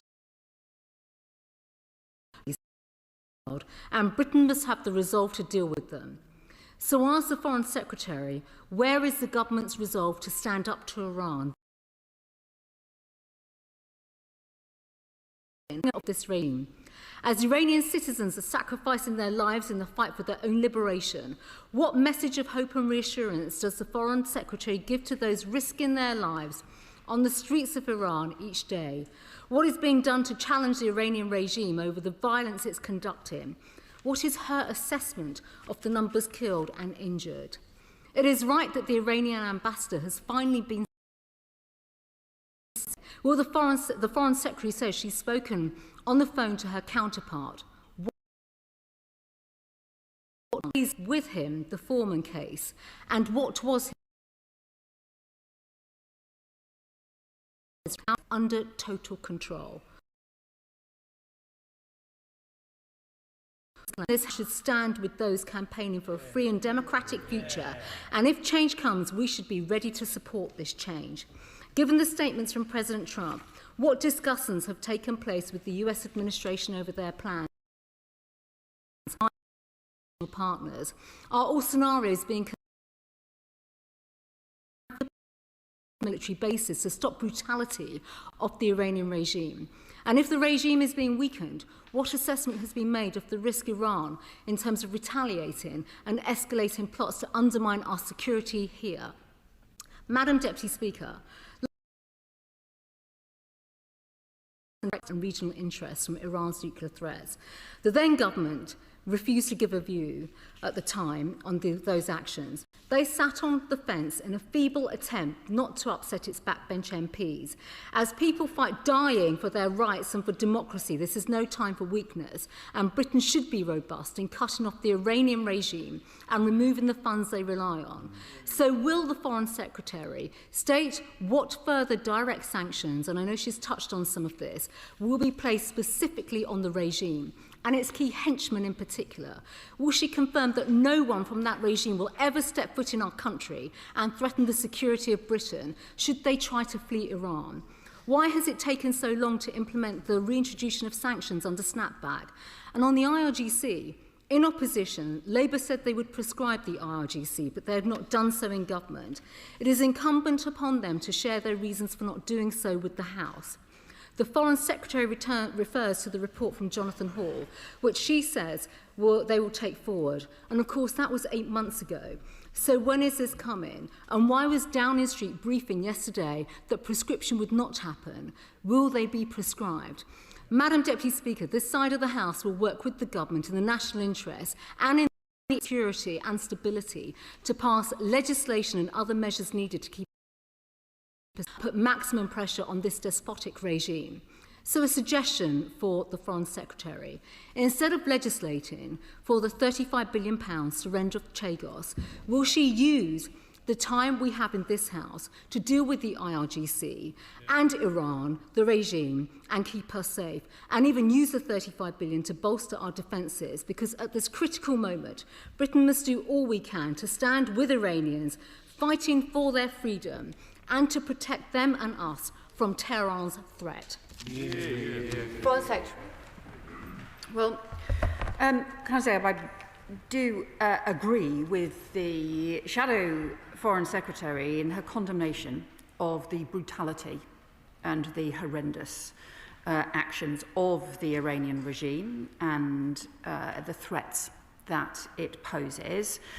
I would say to her, she will know that when she was Home Secretary and when I was Shadow Home Secretary, we strongly supported the national security actions on Iran. In fact, I said specifically that I hope the House will be able to come together to support our national security and defend our democracy. And I would urge the honourable members opposite to see this as the same cross-party approach to defending our national security, but also the regional stability as well, because the scale of the truly brutal and horrendous actions in Iran mean that we should stand together in condemnation of that action and also in the action that we need to take in concert with our allies, including on further sanctions, including on further pressure, immediate pressure on the regime as well. She asked for my assessment on the scale of what is happening. Like her, I have seen the reports that suggest there may have been 2,000 people killed, there may have been more.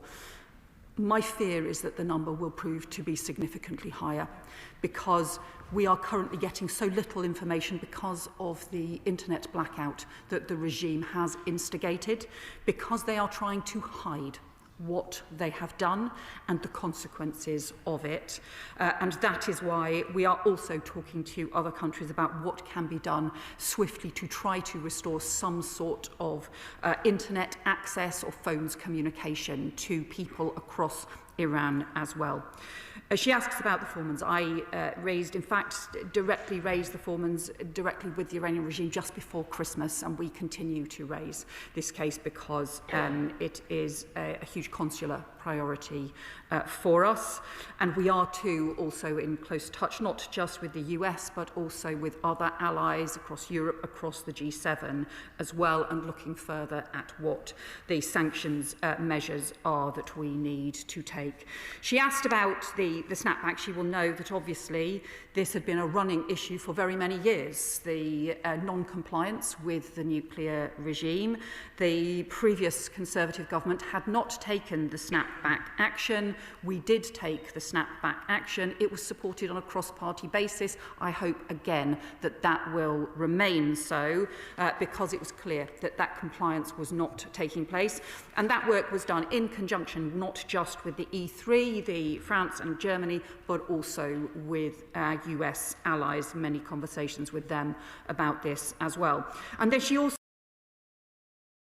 around the IRGC, which again, she will know that issue raised with them over very many years, and I have raised particularly this issue about the legislation and the need to reform the legislation, and that is exactly why I commissioned the Jonathan Hall review, because I was concerned that legislation designed for terrorism threats was not applicable in the same way to state-backed threats, and we need to ensure that we can deal with the hybrid and state-backed threats that the country now faces.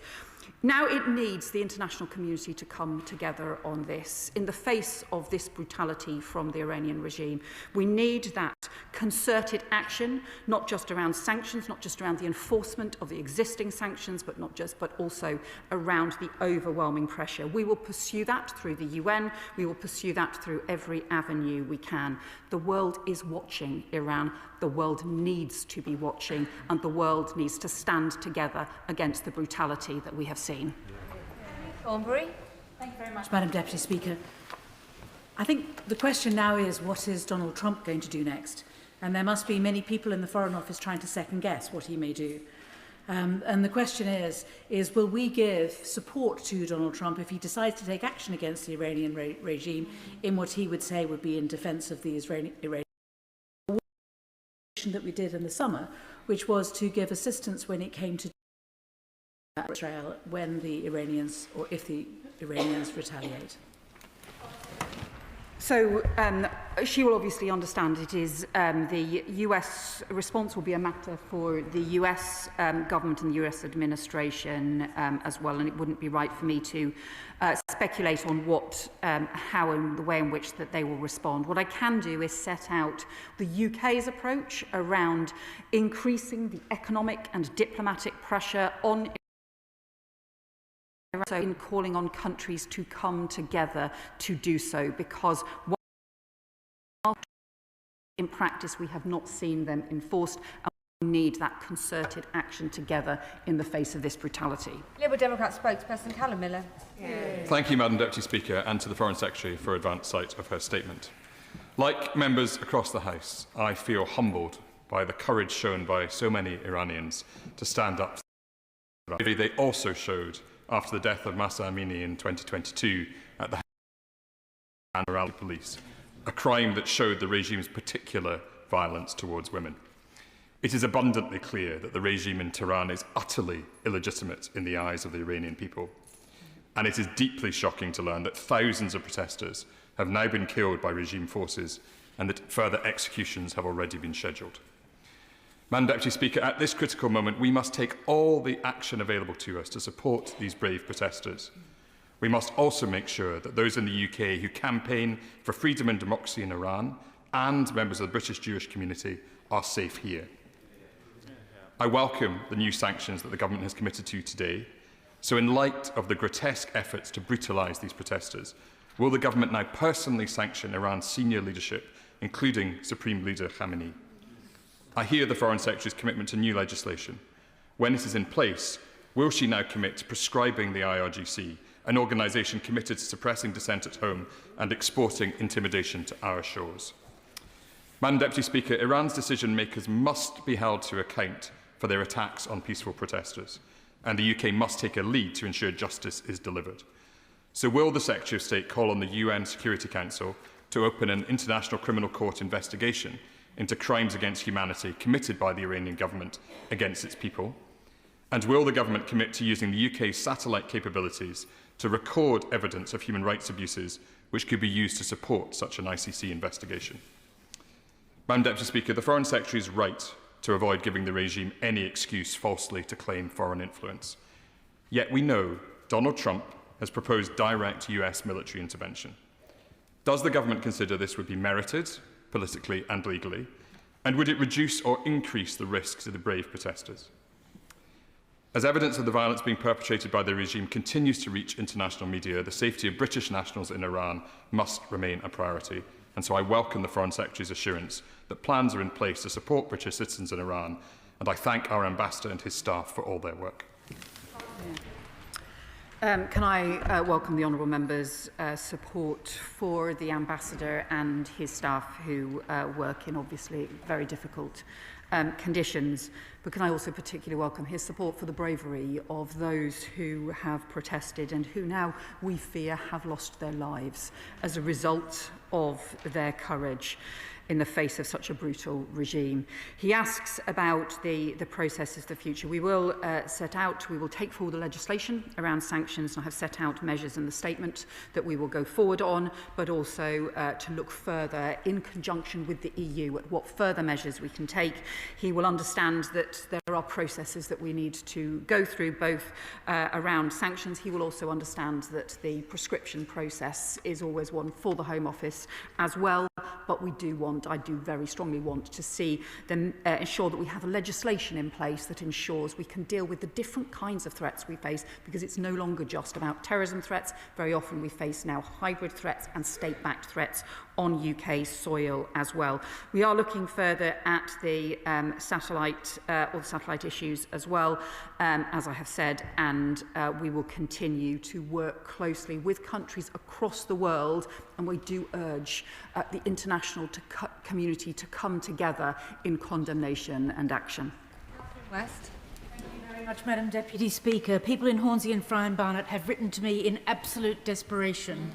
What discussions has the Foreign Secretary had with partners to coordinate efforts to promote human rights, even in these desperate times, including the treatment of prisoners, many detained so brutally since last month?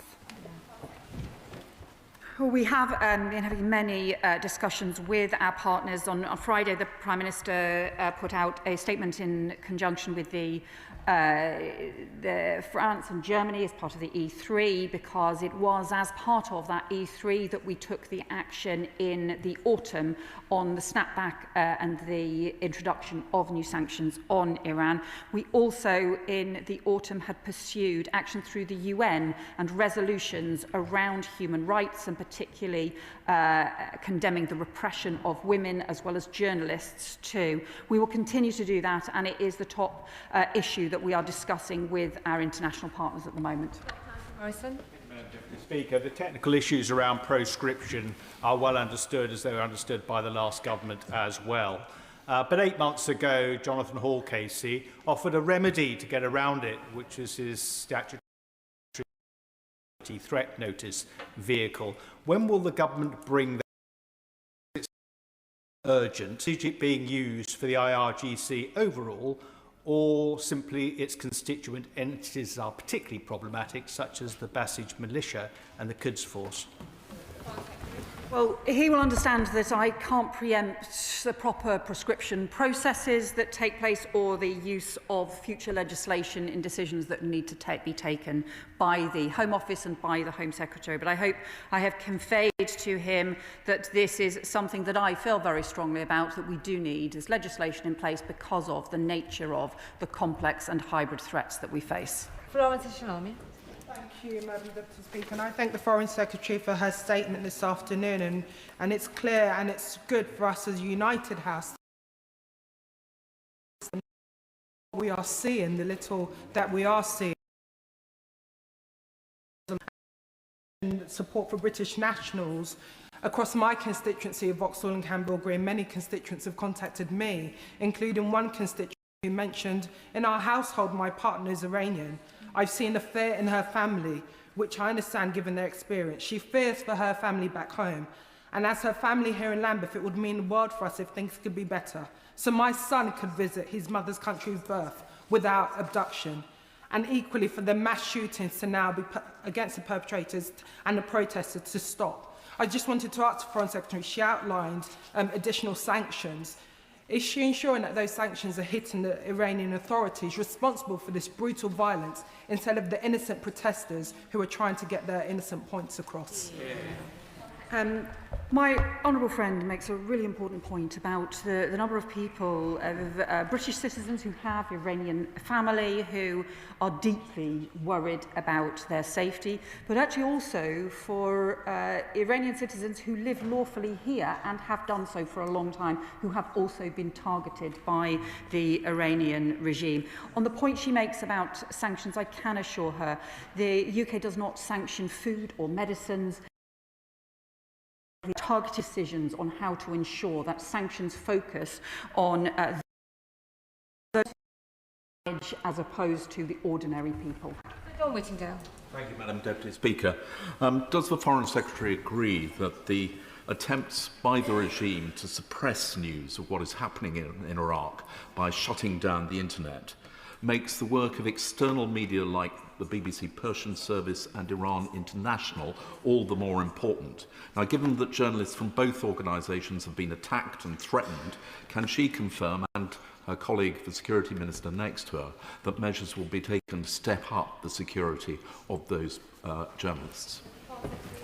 Well, I think the honourable member will see the fact that the Security Minister has come to be on the front bench for this debate just shows how seriously we take the threats here in the UK. He is right to have talked about some of the threats that there have been made to Iran International, and I know he would join me in paying tribute to the work of our police, particularly our counter-terrorism police and our security services in ensuring that people are kept safe. And I would also pay tribute to the BBC Persian Service. It is clearly independent, operationally and editorially, but 1 in 4 Iranians have accessed the BBC Persian Service to get the latest news despite being banned in the country. That shows the impact that independent journalism can have. Dan Carden. Thank you, Madam Deputy Speaker. Iran is a remarkable country. It has a rich history and culture, and its people have been living under tyranny for decades.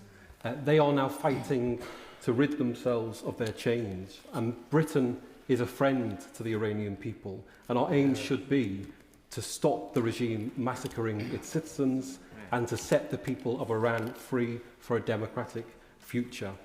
These are messages that the people of Iran would welcome.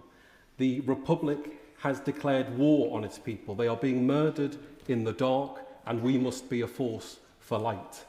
Given the internet blackout, what is the Foreign Secretary doing to ensure that the people of Iran can hear her message and this country's message of friendship and support? And some Iranians are talking about the return of Reza Pahlavi. What conversations has the government had with him? Thank you.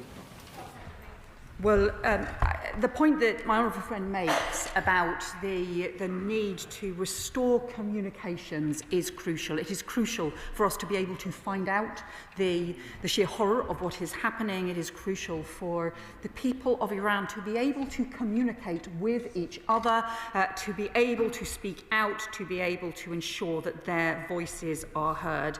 Obviously, the future of Iran is for the Iranian people, but at the moment, the regime is not allowing the Iranian people's voices to be heard, and we need to see an Iran that does not repress the rights of women, that does not kill peaceful protesters or aid Russia's aggression or support lethal threats on the streets of Britain. Sir Andrew Mitchell. Thank you, Madam Deputy Speaker. And I thank the Right Honourable Lady for her statement to the House today. She is surely right that there are things we can do to help these desperately brave people on the streets who want their country back. Should we not make clear that the UK and all Europeans will impose every possible further sanction and restriction on this Neanderthal pariah regime?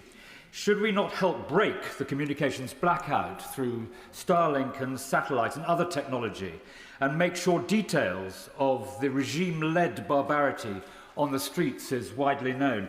And finally, as her colleague, the honourable member opposite, said a moment ago, we should stop ignoring Reza Pahlavi. His is the name that is being chanted on the street. He is not seeking a restoration of the peacock throne. He wants to help usher in a new era. And will she and her colleagues at least meet him? Well, I can tell the honourable member, and he is right to condemn the horror and brutality that we have seen. We are talking about other countries about what can be done, for example, with access to Starlink, for example, to ensure that there can be some form of communications restored. We are also talking to our allies about what further sanctions and additional pressure and other measures can be applied. Clearly, for the reasons that I set out in the statement, the future of Iran is for the Iranian people to decide.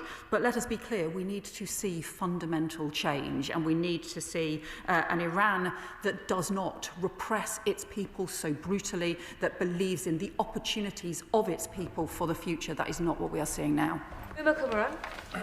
Deputy Speaker, the hope of seeing the Iranian people fighting back for their freedom has turned into horror as we see the images of the body bags piled up. Over the weekend, my constituents have contacted me anxious because they're unable to contact their friends and family after the regime's imposed internet blackout. The regime is using this as a weapon to enforce silence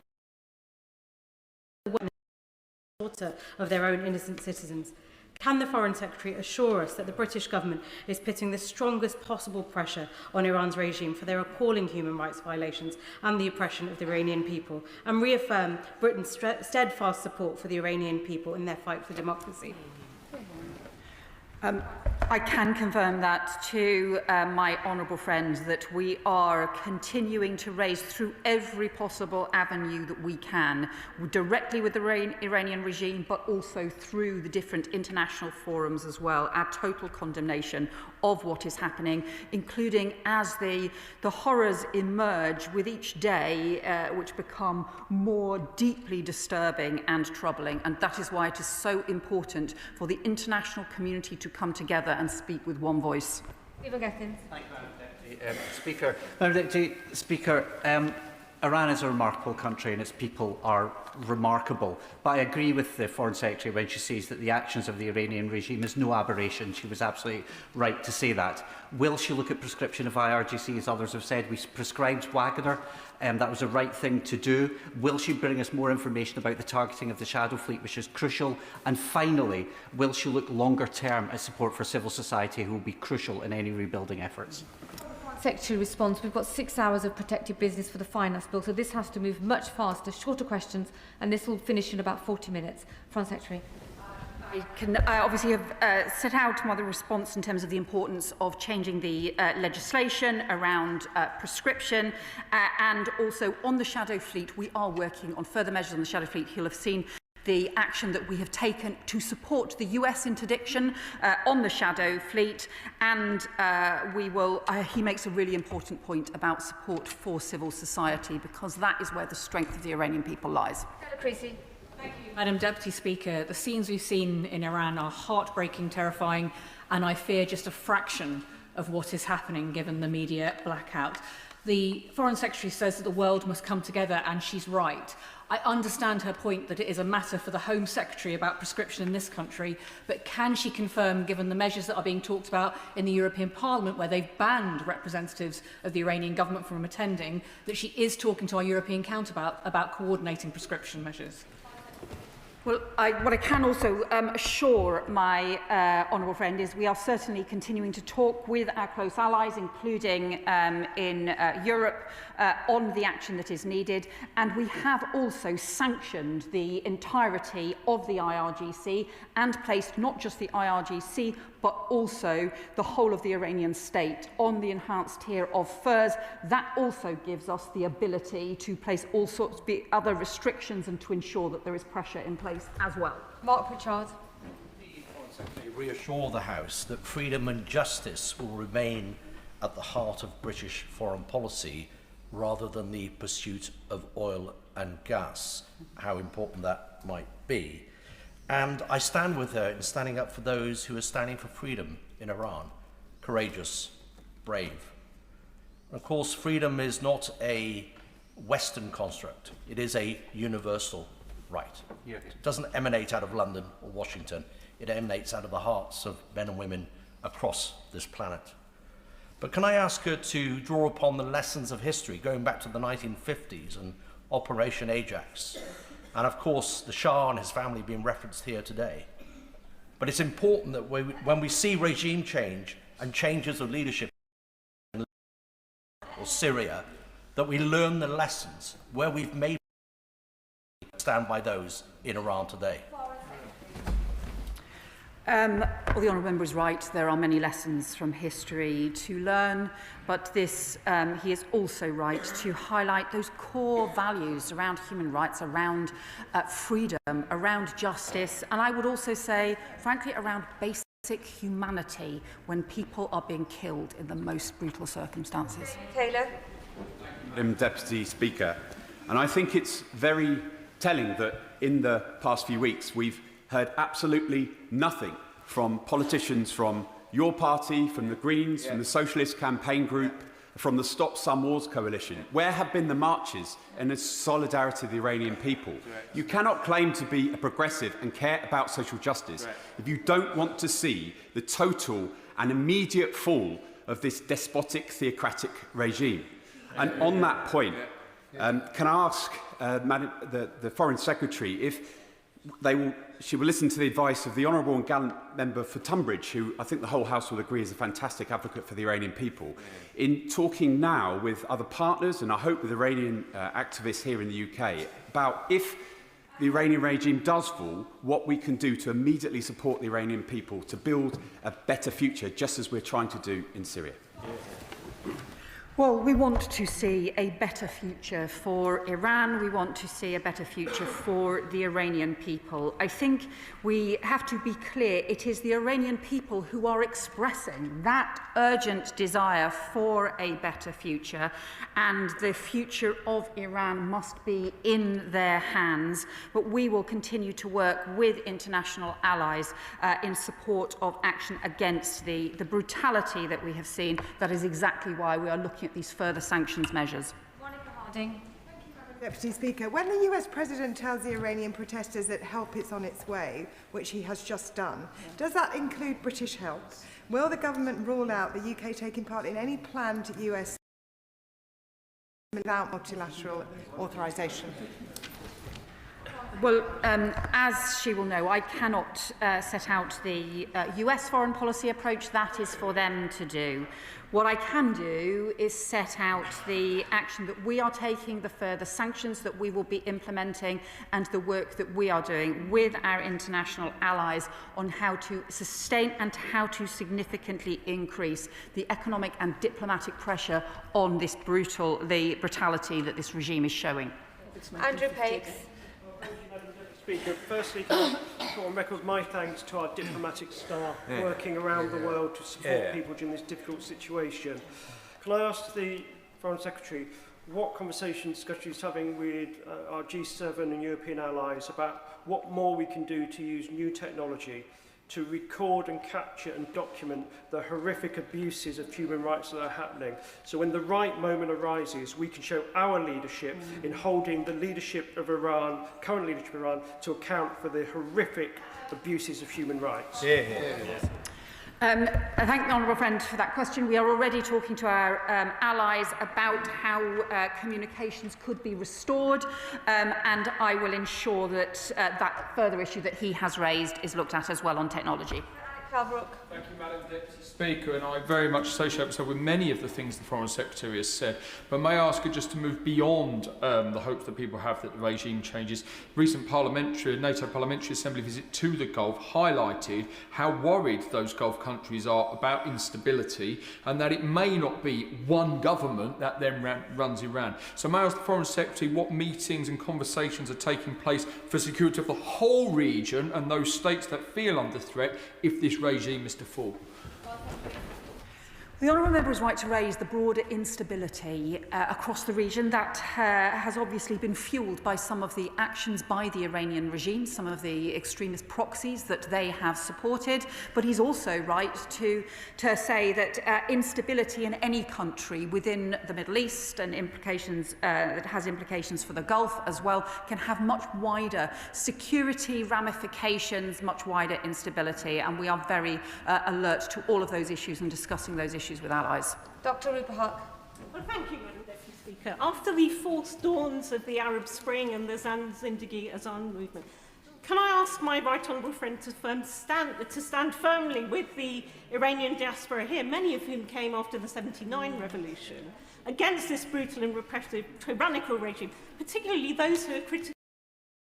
The station Iran International had to move from.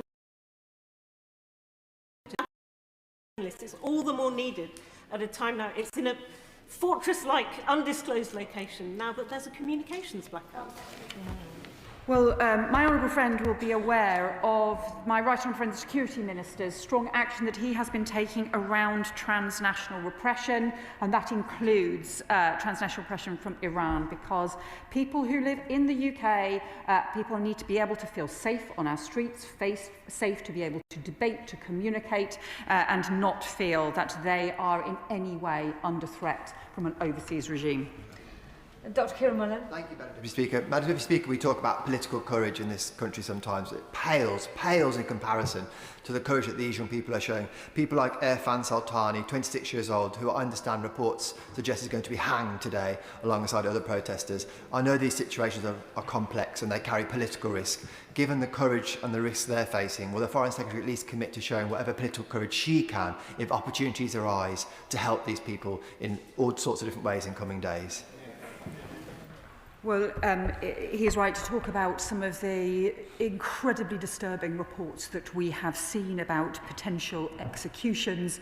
We are urgently calling for this violence to end. That includes the reports on executions. This report includes the reports on further brutality. It is essential that this violence ends. The whole world is watching these horrific scenes. Thank you, Madam Deputy Speaker. Given mass protests, blackouts, censorships of social media and an estimated death toll of 2,000 civilians in Iran, will my right honourable friend set out what coordinated diplomatic response she is pursuing with the US and Middle East allies, and what contingency plans exist should a dangerous power vacuum develop in the country? Well, my honourable friend raises a really important issue about risks around instability, around what happens more widely. We want to see stability across the region. We want to see safety, not just for the Iranian people, but for people across their neighbouring states as well. The safety and the basic freedoms and humanity that everyone, frankly, should have a right to enjoy. Thank you, Madam Deputy Speaker. And I welcome the fact that, rather belatedly, 2 weeks later, there has been a statement in the House about the situation in Iran, and pay particular attention and praise to those women who have led the opposition to great sacrifice against a regime which directs its ire particularly at women. A warning that there should be to people in this country who want to promote Sharia law and Sharia courts in our own country. But the Minister has highlighted the impact of the Iranian regime on our own citizens and our own interests. What discussions has she had with the opposition to ensure that there is a transition from this repugnant regime to a friendly, democratic and peaceful regime in Iran? Understood what I said earlier. Questions must be short. Foreign Secretary. Let's be clear, it is some of the greatest bravery and courage has been shown by women in Iran who do face the additional repression in their very daily lives, and I pay tribute to their bravery. Grace. Deputy Speaker, I welcome the statement from the Foreign Secretary today and indeed the condemnation, as I know residents in Exeter who are desperately worried about their family in Iran will be too. The Iranian regime is one of the chief exporters of violence and instability in the region, and of course, as the Foreign Secretary set out, we're not immune to that here too. Money and effort expended online in particular in order to undermine our democracy in this country. Can the Minister set out what this government is doing to combat the regime's malign activities in this country, including through the work of the new Joint State Threats Unit? Thank you. My honourable friend is right to raise this, because what we have seen with the kinds of hybrid threats that we have seen is state-backed, including Iranian state-backed activity that sometimes includes proxies, includes interaction with criminal gangs and criminal activity, as well as behaviour that can resemble terrorist threats as well. And it's that hybrid nature that is why that we have been increasing the coordination to deal with the joint state threats, and why the Security Minister has been driving forward action in this area. Oliver Dowden. We can all see the brutality of the Iranian regime, but does the Foreign Secretary agree with me it's not just who we're against, but who we're for? And if we look at the signatories to the Abraham Accords, Israel, the UAE and Bahrain in particular, they point an alternative path for peace and stability in the region. So does she agree with me we should be standing foursquare behind them?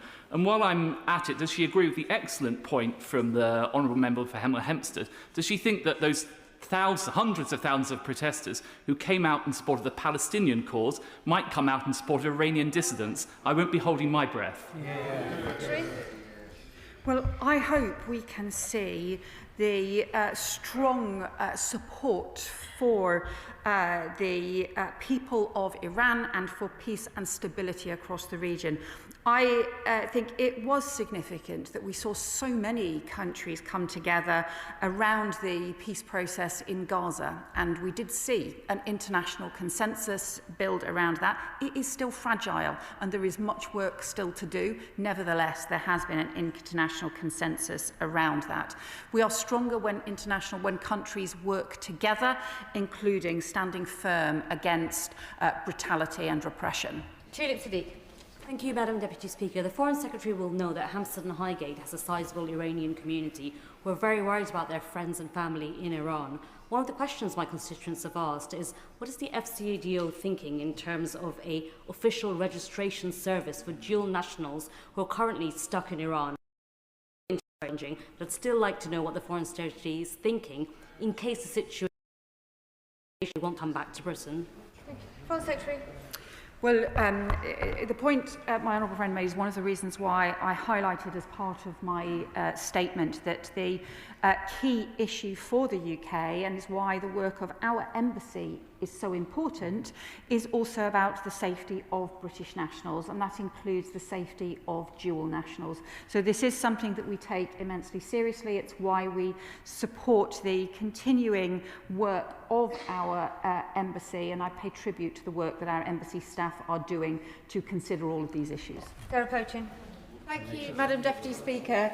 We join the Foreign Secretary in her support of the brave Iranian protesters standing up against this brutal regime. But will she confirm that if the United States does take targeted military action, that she will join us in supporting them in that action? Secretary. Well, I would say it's obviously for the US to set out their approach. I have set out the approach that we are taking here. I welcome the honourable member's condemnation of the brutality that we are seeing, not just in Tehran, but around Iran. I would just say to her that her party's comments on this would have more credibility in this. Spoke with the same strength of feeling about Russia's invasion. Given the close links, the close and disturbing links between Iran and Russia that are one of the most troubling aspects of the Iranian regime, and that is why we should stand firm on all of these issues, and I'm disappointed she was. Thank you, Madam Deputy Speaker. And the Reform Party should note that the Iranian regime they've decided to be against very much support their Russian friends with the Shahed drone. They should note that. My question is this to the Foreign Secretary. Firstly, I welcome the news that we are working with allies to discuss using Starlink to overcome some of the communication barriers. Specific question around UK, British, Iranian community trying to donate to people back in Iran. They can't because of sanctions. Can you just assure the House that you are looking at the specific problem for how British Iranian community... Thomas, you used the words "you" twice, and I'm not here to respond to your questions. Foreign Secretary. He will obviously understand, my friend will obviously understand the importance of having an effective sanctions regime. Happy to talk to him further about the point that he raises, but as he will understand, the most immediate issue is how to try and support the re-establishment of communications and the end to the brutality that's taking place. David Reid. Thank you, Madam Deputy Speaker. What assessment has the Foreign Secretary's Department made of the Iranian regime employing foreign militias from countries like Iraq and Lebanon to crush internal dissent in Iran? And if this is happening, what is the international community doing to limit this activity? There is a wider issue of the impact of Iranian regime activity across their region, including supporting terrorist and extremist proxies, including supporting other organisations. This is something we are particularly sensitive to, and it is part of what makes this a broader issue about how we properly get peace and stability in the region, and that will continue to be a central part of the discussions going forward. Dr. Scott Arthur. Thank you, Madam Deputy Speaker. When I was in Balerno on Saturday, a constituent very politely reminded me that I had a moral obligation to be optimistic. Not always easy when you're Scottish, I'm afraid, Madam Deputy Speaker. But I do hope that what's happened in Iran does bring the international community together and really take action to deal with this horrible regime and bring it to an end. So I hope the Secretary of State will absolutely commit to that. That these murders are fueled by oil exports, 78 billion in 2024. To what extent can we reduce that in the coming years? I know we've heard about tankers being apprehended. Is there more we can do? Surely that's not just an event.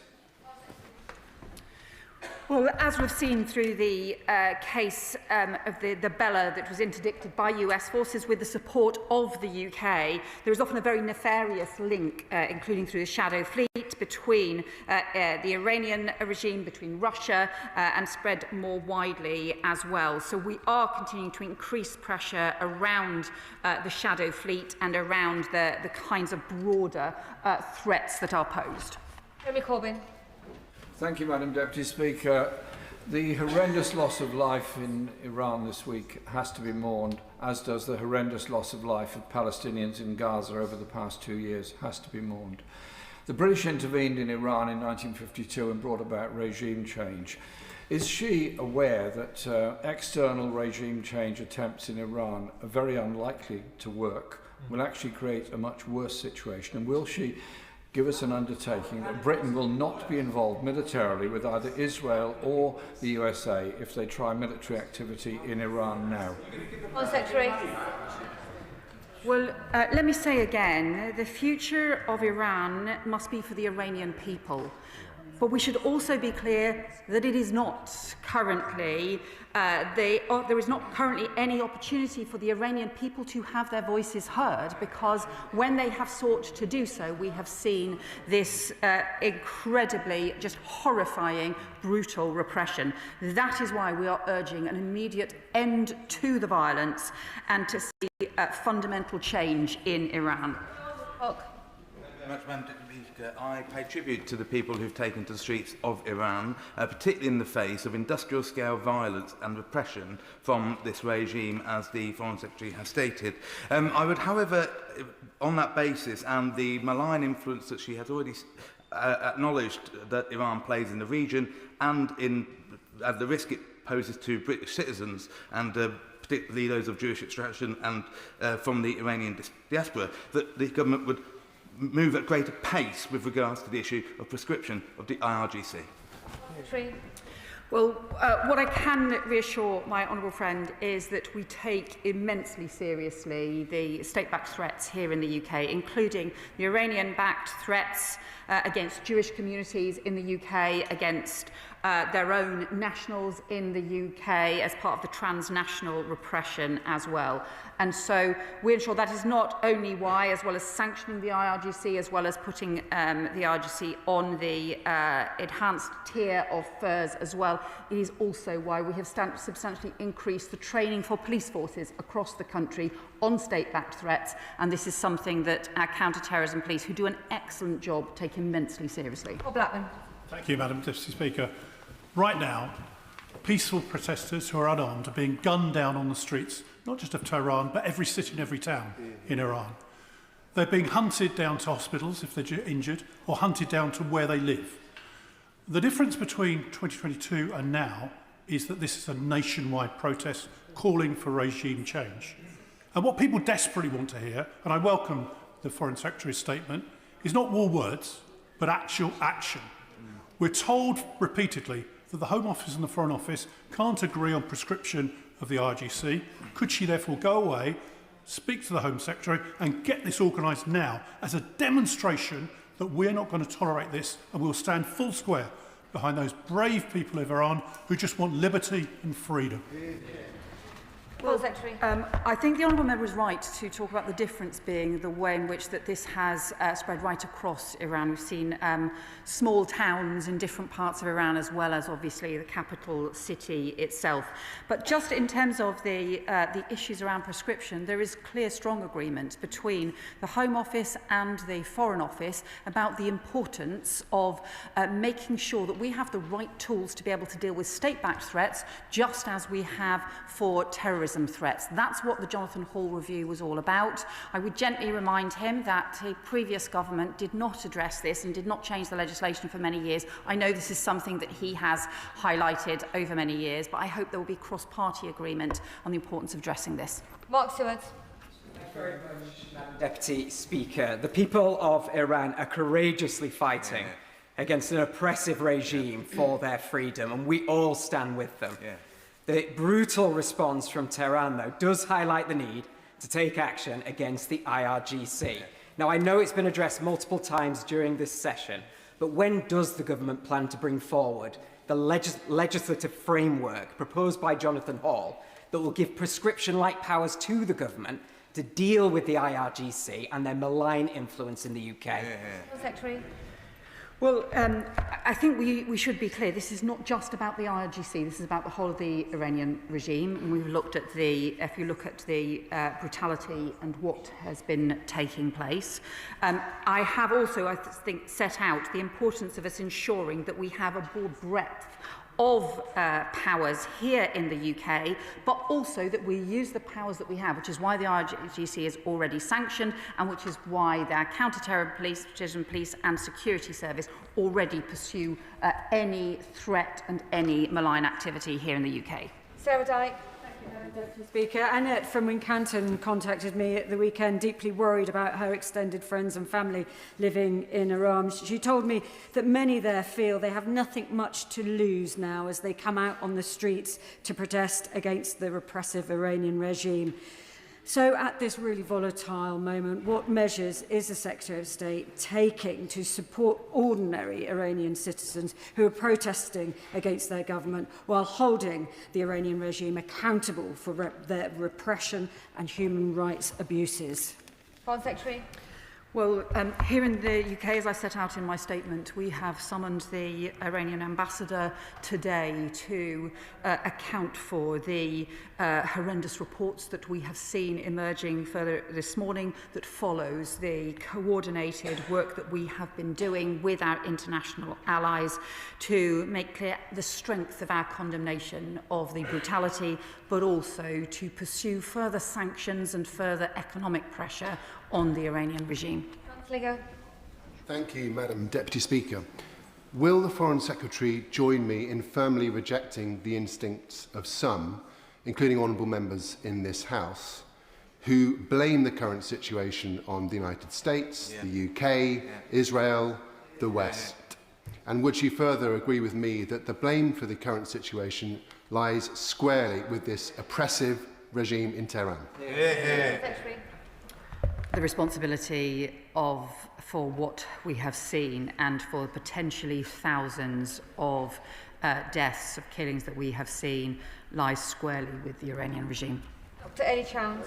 Thank you, Madam Deputy Speaker. I welcome the statement today by the Foreign Secretary, and like her, I condemn absolutely the repressive, violent, vicious crackdown on protesters by the Iranian regime, and pay tribute to the bravery of so many Iranian citizens who over so many years have protested, have advocated, have campaigned, have been on the streets calling for fundamental rights and freedoms for all citizens. I welcome the new sanctions against the regime that she's announced today. She also talked about sending a message to other countries that seek to break those UN sanctions. Can she say, is she considering other concrete measures against such countries who engage in sanctions busting, such as sanctions against them? Well, what I can say is I think the action that we saw with the vessel that was interdicted by the US, that was an example of enforcement around sanctions. It was supported by the UK, but as we saw, that a vessel that had links not just to Iran, but also to Russia as well.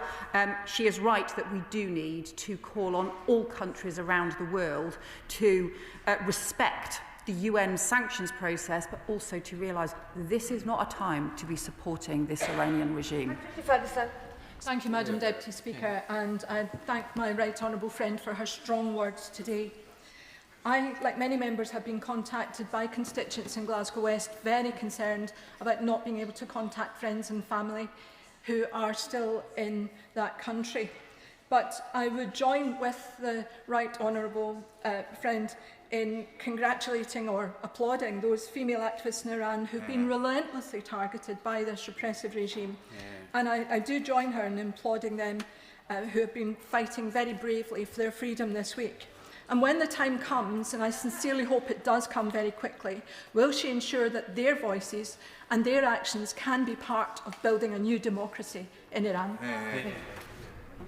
Well, it is, I think, the 25th anniversary of the Women, Peace and Security resolution at the United Nations, which puts at its heart not just should we stand up for women victims of conflict or women victims of repression and persecution, but women's voices need to be heard as part of any positive peace and reconciliation process. Thank you, Madam Deputy Speaker. Not only is this despotic Iranian regime gunning down protesters in the streets, it continues to support terrorist proxies such as Hamas and Hezbollah. It provides drones to the Russian military in Ukraine and remains a very real threat to this country. So while I welcome the statement today, can the Foreign Secretary assure the House that the police and the security services have all the tools they need to keep Britain safe from Iran and its proxies? Foreign Secretary. Well, I can assure him that the police security services have our full backing in all of the work they do to keep us safe from state-backed threats, including from Iranian-backed threats on our soil. I think we also need to always look at how we need to keep up with rapidly changing hybrid threats to make sure that we can keep our country safe. Lawrence Turner. Speaker, and thank the Foreign Secretary for her statement. I echo the comments made a few months ago by my honourable friend. The regime severance of communications is adding to the distress of many of our constituents who are trying to establish the safety and personal liberty of loved ones. Now, I appreciate that there may be things that cannot be said in this place, lest they inadvertently inform the regime. But can she give the House an assurance that all practical measures are being explored to increase both the quantity and the quality of information going into and out of Iran? Secretary. Well, we want the people of Iran to be able to communicate with each other. And this is about the people of Iran. It is about their courage and their most basic rights to be able to communicate with each other. And that is what we want to support. Ms. Sally Roberts. Than we are, of course, appalled at reports of thousands of state killings in Iran and support the fundamental right of the people of Iran to self-determination. President Trump is saying that help is on its way. There are also reports that the Prime Minister is set to accept a place on President Trump's board to run Gaza. Given this, can she guarantee that in the region will be peace and stability alone? Secretary. Well, it is exactly because we want peace and stability in the region that we supported the 20-point plan to achieve a ceasefire in Gaza. As I previously said, that is still fragile and there is a huge amount of work still to do, including the humanitarian surge in support, including the decommissioning of weapons from Hamas. Huge amount of work still to do, but it's really important that the whole international community comes together in order to support that. Sir Julian Lewis. In March it will be the 5th anniversary of the signing of the Comprehensive Strategic Partnership between Iran and China, an unholy alliance between religious fanatics and communist totalitarians who we are regrettably about to award a super embassy complete with secret dungeons in London. Can the Foreign Secretary tell me what estimate the government has made of the dependence of the Iranian regime's survival on its support from China, not least the huge exports of Iranian oil to China? Foreign Secretary. Well, I would urge China to support the UN sanctions process that was triggered by the snapback that the UK, France and Germany instigated in October. It is essential that they do so because we have seen the pressure that is needed around the nuclear programme, something that affects all of our safety, is immensely important. I think not just China, but countries around the world should support that sanctions process. Steph Ackrow. Thank you, Madam Deputy Speaker, and I am appalled by the actions of the murderous Iranian regime. But I'm deeply concerned that the financial secrecy of our overseas territories is enabling sanctions dodging. Can the Foreign Secretary assure me she can to secure greater transparency in the overseas territories, to uphold the effect of international sanctions and end any complicity in the flow of blood money fueling this regime? Foreign Secretary. Well, we have strongly pushed for greater transparency, including the overseas territories, and my honourable friend, the Minister for who covers the overseas territories, continues to do that with all of the overseas territories. What I would say is that the action that some of those territories have taken has actually been extremely important in implementing sanctions and has demonstrated what can be done and what can be achieved, and that's one of the reasons why we are determined to see the further progress around transparency more widely. Conor Lockhart. Thank you, Madam Deputy Speaker. The people of Iran have suffered for far too long and they have made it clear enough is enough, and we stand with them. For too long, this government has remained largely silent on the oppression of Christians in the Middle East generally. Many countries, including Iran, murder and maim any person who does not conform to their dictated religion. Will the Minister assure this House, in her diplomatic efforts for peace in the region, she will prioritise religious freedom and the rights of Christians to exist and practice their religion without fear of persecution? Foreign Secretary. Well, it's exactly because we take so seriously the issues around freedom of belief. We have appointed UK envoy exactly to keep pursuing this because it is so important. These are basic rights, basic part of our humanity for Christians, for people of all faiths and all religions, not just across the Middle East, but across the world.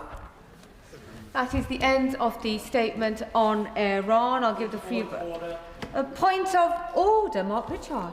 Thank you, Madam Deputy Speaker. I seek your guidance. Since Christmas, hundreds of my constituents have not received a single letter via the Royal Mail. This is causing huge anxiety for those waiting for medical results, important documentation, job offers, etc. The local post office team, postmen and women, have said this is a result of management decisions at the most senior level. What advice can you give me to pass on to my constituents the possibility of the Minister for the Royal Mail and Postal Services coming to the House to make an urgent statement to ensure that this is thoroughly and fully investigated and those letters begin to land on doormats once again in Shropshire? I'm grateful to the honourable member for giving notice that he intended to draw attention to this matter. As he knows, this is not actually a point of order, but he is an experienced member who serves on the panel of chairs, and he does not need any guidance from the chair on how to take this matter further. No doubt he'll be pursuing it. And also, the Treasury front bench would have heard his request for a statement or response from the appropriate minister. Point of order, Richard Holden. Is it a short point of order, Richard Holden? Always, Madam Deputy Speaker. On a point of order, the Cabinet Office Guide to Parliamentary Work is clear that there should be no inconsistencies between information provided in answers to written questions and information released under the Freedom of Information Act, and that material disclosable under Freedom of Information should also be disclosed to Parliament. On the 2nd and 4th of December in WPQs, I asked the Secretary of State for Transport what information the DVLA hold about third-party intermediary organisations acting on behalf of Oxford City Council and Oxfordshire County Council in accessing vehicle keeper data. In both cases, the Minister for Local Transport told me that this information was not appropriate to disclose because of commercial sensitivities. However, shortly afterwards, the DVLA released under FOI the CODA contract with Oxfordshire County Council confirming contractual arrangements involving intermediaries and third-party access, with only personal data redacted. Madam Deputy Speaker, I'd be grateful for your guidance on this apparent inconsistency and whether you might raise it with the Leader of the House or departments concerned. I'm grateful to the honourable member for giving notice of his point of order. I take it that he has informed the honourable member for Wakefield and Rothwell that he intended to raise the matter in the House and is nodding accordingly. As the honourable member knows, the Chair is not responsible for the accuracy of ministerial answers, if only we were. But I'm sure the table office will be able to advise him on how he might pursue the matter further. And once again, no doubt the Treasury front bench have made a note and will be passing that information on directly to the minister involved. If that is the end of the point of orders, I'll give the front benches a few moments to shuffle over.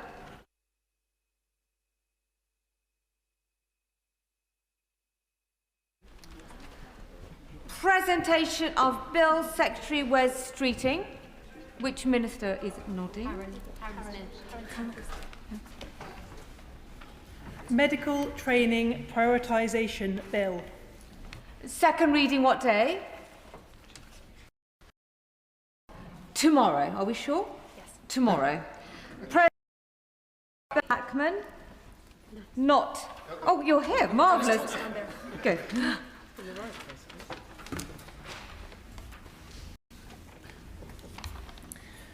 Removal of Peerages Bill. Second reading what day? Friday the 13th of March. Friday the 13th of March.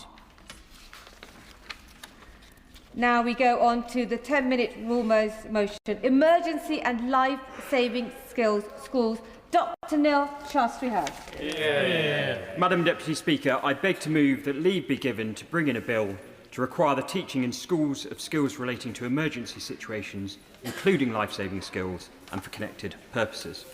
The Emergency and Life-Saving Skills Schools Bill seeks to ensure that every child leaving school possesses the knowledge and skills to respond effectively in emergencies, including life-threatening situations. It is a bill about equipping young people with capabilities that matter beyond the classroom, skills that can preserve life and, in certain circumstances, protect communities. Every year, Madam Deputy Speaker, thousands of people in England find themselves at the centre of sudden, chaotic emergencies. A child at the roadside following a road traffic collision, a victim of knife crime bleeding out, a medical emergency unfolding whilst onlookers wait for an ambulance, watching as precious minutes slip away. All they want to do is help, but too many do not know how. Not infrequently, the question asked afterwards is not what went wrong, but why no one present knew what to do. Most emergencies don't happen in hospitals. They happen in our homes, they happen on our streets, and they happen on our roadsides. It's in those first critical moments, before professional help arrives, outcomes are often determined, not by advanced medicine, but by whether those present can recognise what is happening, act decisively, and summon help effectively. Evidence consistently shows that early recognition and rapid intervention saves lives. Delay, confusion, or failure to communicate accurately with the emergency services can be fatal. And yet, despite this, our education system still leaves too much to chance. At present, Madam Deputy Speaker, whether a young person is taught how to recognise an emergency, how to remain calm under pressure, how to summon help accurately, or how to apply basic life-saving interventions depends largely on postcode, school discretion, or family circumstance. Some pupils do receive this knowledge, many do not. There is simply no guarantee. This is not a criticism, Madam Deputy Speaker, of our schools or our teachers, who already shoulder enormous responsibility. It is simply a recognition that we have not set a clear national expectation that these skills matter. This bill seeks to close that gap. It is built around three core aims. First, to ensure that pupils can recognise emergency situations quickly and accurately. The difference between an accident and an emergency is not always obvious, particularly under pressure. Training pupils to assess severity, identify immediate danger, and understand when urgent action is required is foundational to this. Second, to prioritise effective summoning of emergency assistance. Knowing how to contact the emergency services, what information to provide, how to remain calm, and how to follow instructions given by call handlers is not always instinctive, and it must be taught. Clear communication saves time, and time saves lives. Third, to ensure that pupils receive practical, hands-on instruction in the most critical life-saving interventions, with particular emphasis on the management of catastrophic bleeding. Uncontrolled hemorrhage is one of the leading causes of preventable death in trauma. Pupils should learn how to identify severe bleeding, apply direct pressure, use tourniquets where appropriate, and act decisively to stabilise the casualty whilst prioritising their own safety. This should include, of course, formal stop the bleed training. These life-saving skills are not confined, of course, to domestic accidents. In mass casualty situations, such as terrorist-style attacks, rapid recognition of danger, safe decision-making, and early bleeding control can save multiple lives before emergency services arrive. What is equally important is that pupils should be trained to assess the risk for themselves, to avoid secondary harm, and to act only when it's safe to do so. This is, of course, not about encouraging recklessness, but about fostering informed, disciplined action. And the importance of this cannot be overstated. In emergencies, well-intentioned but untrained bystanders can inadvertently worsen outcomes or place themselves in danger.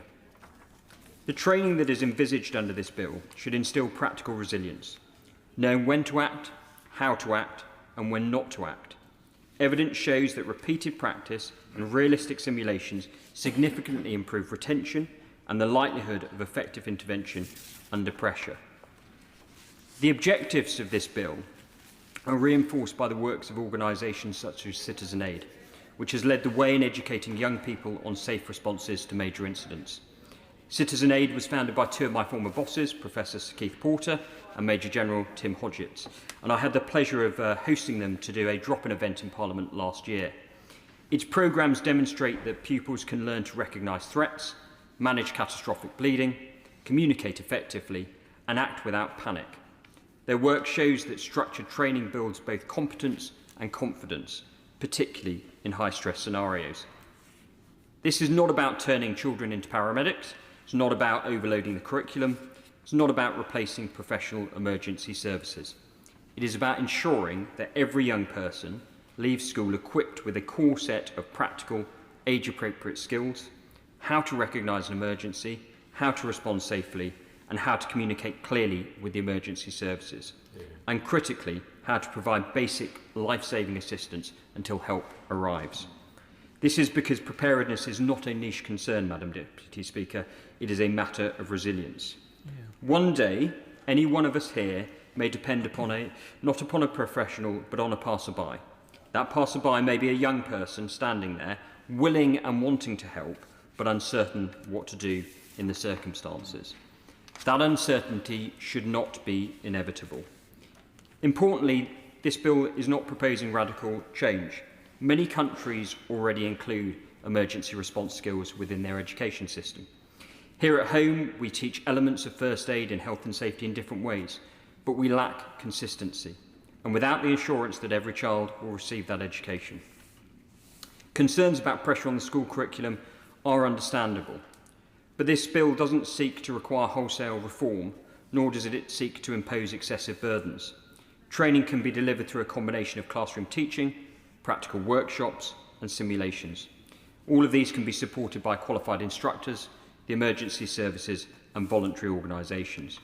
The focus must be on gaining those essential high-impact skills. The intent behind this bill reflects a broader societal responsibility.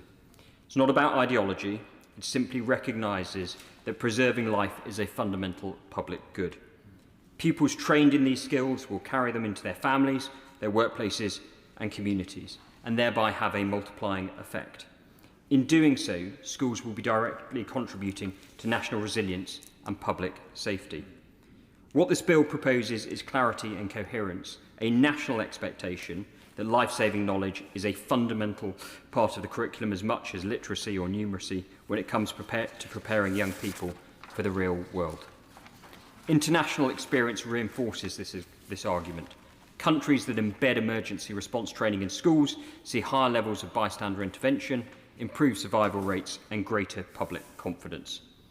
It also reflects a broader truth, that resilience begins long before a crisis occurs.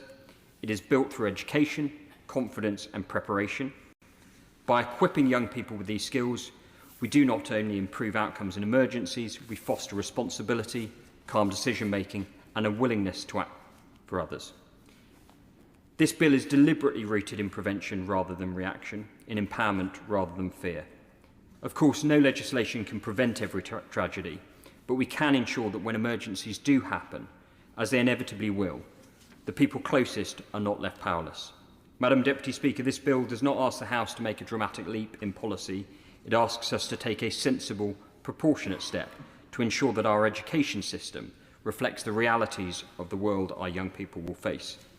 For the hardest burden of any of us to carry is not that we tried and failed, but that a life was lost whilst we stood by, not through indifference, but through the absence of knowledge this House could have chosen to provide.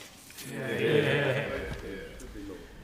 The question is that the honourable member have leave to bring in the bill. As many as are of that opinion say aye. Aye. Of the contrary, no. I think the ayes have it. The ayes have it. Who will prepare and bring in the bill? John Cooper, Lincoln Jopp, Charlie Dewhurst, Blake Stevenson, Bradley Thomas, Jim Shannon and myself, Madam Deputy Speaker. Dr Neil Shastri Hurst. Go on. Show that down. Here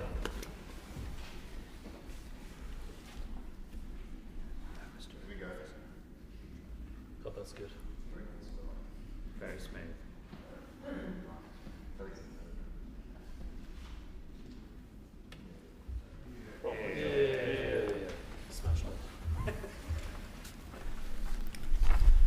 Emergency and Life-Saving Skills Schools Bill. Second reading what day? Friday the 29th of May 2026. Friday the 29th of May 2026. Well done. Clerk will now proceed to read the orders of the day. Finance number 2 Bill Committee. Now. Order. Under the order of the House of the 16th of December, we shall now move to Committee of the Whole House.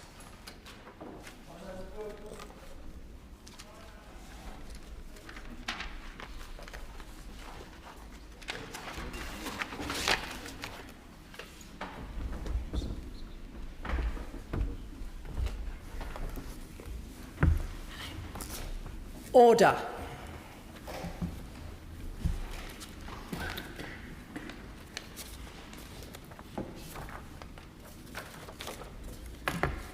Finance number 2 Bill, clauses 63 to 68, clauses 83 to 85 and Schedule 13, clause 86, and any new clauses or new schedules relating to the subject matter of those clauses and that schedule. I remind members that in committee, members should not address the Chair as Deputy Speaker, but please use our names when addressing the Chair. Madam Chair, Chair and Madam Chairman are also acceptable. We will start with the group on inheritance tax on pension interests, and we begin with clause 63 stand part, with which it will be convenient to consider the clauses stand part and new clauses on the selection paper. The question is that clause 63 stand part of the bill. I call the Minister, Lucy Rigby. Thank you very much, Madam Chair, and it's a pleasure to open this second day of Finance Bill Committee stage debates. Yesterday, my honourable friend, the Exchequer Secretary, set out how this bill gives effect to a budget that took fair and responsible decisions to stabilise and strengthen the public finances, address the cost of living and renew our public services. We're clear, Madam Chair, that we will not repeat mistakes of the last government. That means no return to austerity and no completely irresponsible, unfunded spending commitments either, each of which, unfortunately, were features of the party opposite's time in power. This government wholeheartedly rejects those failed approaches, and we instead choose a different path, one of fiscal responsibility and one which will strengthen our economy so that it delivers for people right across this country.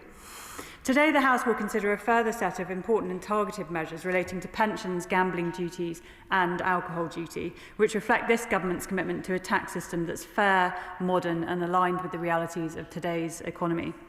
Our approach to changes to gambling taxation are, as we'll come to later on this afternoon, fair and proportionate, and as my right honourable friend the Chancellor set out in her budget, our reforms to gambling taxation will significantly contribute to this government's efforts to lift an additional 450,000 children out of poverty. On pensions, the clauses before the House ensure that generous tax reliefs continue to support pensions' core purpose, that is, helping people save for retirement. They address long-standing inconsistencies and ensure that pensions are not used primarily as a vehicle for passing on wealth free of inheritance tax, but instead continue to protect the vast majority of estates and maintain strong incentives to save. Madam Chair, I'll turn now to clauses 63 to 68. Pensions enjoy significant tax benefits, with gross income tax and national insurance contributions relief costing 78.2 in 2023-24. It's therefore crucial to ensure that these reliefs are being used for their intended purpose, which is to encourage saving for retirement and later life. Changes to pensions tax policy over the last decade by the previous government led to pensions being used and increasingly marketed as tax planning vehicles to transfer wealth rather than holding true to pensions' primary purpose, which is, of course, providing a way to fund retirement. As honourable members will know, there are also long-standing inconsistencies in the inheritance tax treatment of different types of pensions. Most UK registered pension schemes are discretionary, meaning members are able to nominate who they would like to receive any death benefits, but the scheme trustees are not obliged to follow members' wishes.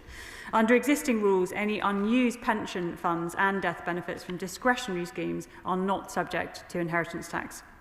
By contrast, there are some pension schemes that are non-discretionary, and these are subject to inheritance tax under existing rules. Madam Chair, the changes made by Clause 63 mean that most unused pension funds and death benefits payable from a pension will form part of a person's estate for inheritance tax purposes from the 6th of April 2027. Clause 64 ensures that personal representatives are responsible for paying any inheritance tax due. Clause 65 personal representatives will be able to request that the pension scheme administrator proportion benefits where certain conditions are met. It also allows both personal representatives and pension beneficiaries to make pension scheme administrators pay inheritance tax due on pensions directly to HMRC, again provided certain conditions are met. Clause 64 makes some consequential amendments to the Inheritance Tax Act 1984 to ensure that the existing exemption for spouses and civil partners and the treatment of payments to charities continue to apply. Clause 67 changes the income tax rules for pensions to provide for the payment of inheritance tax, including in respect of direct payment by pension schemes. And Clause 68 ensures the changes take effect from the 6th of April 2027. Madam Chair, these clauses ensure that pensions are used, as I said, for their core intended purpose rather than as a vehicle for passing on wealth free of inheritance tax.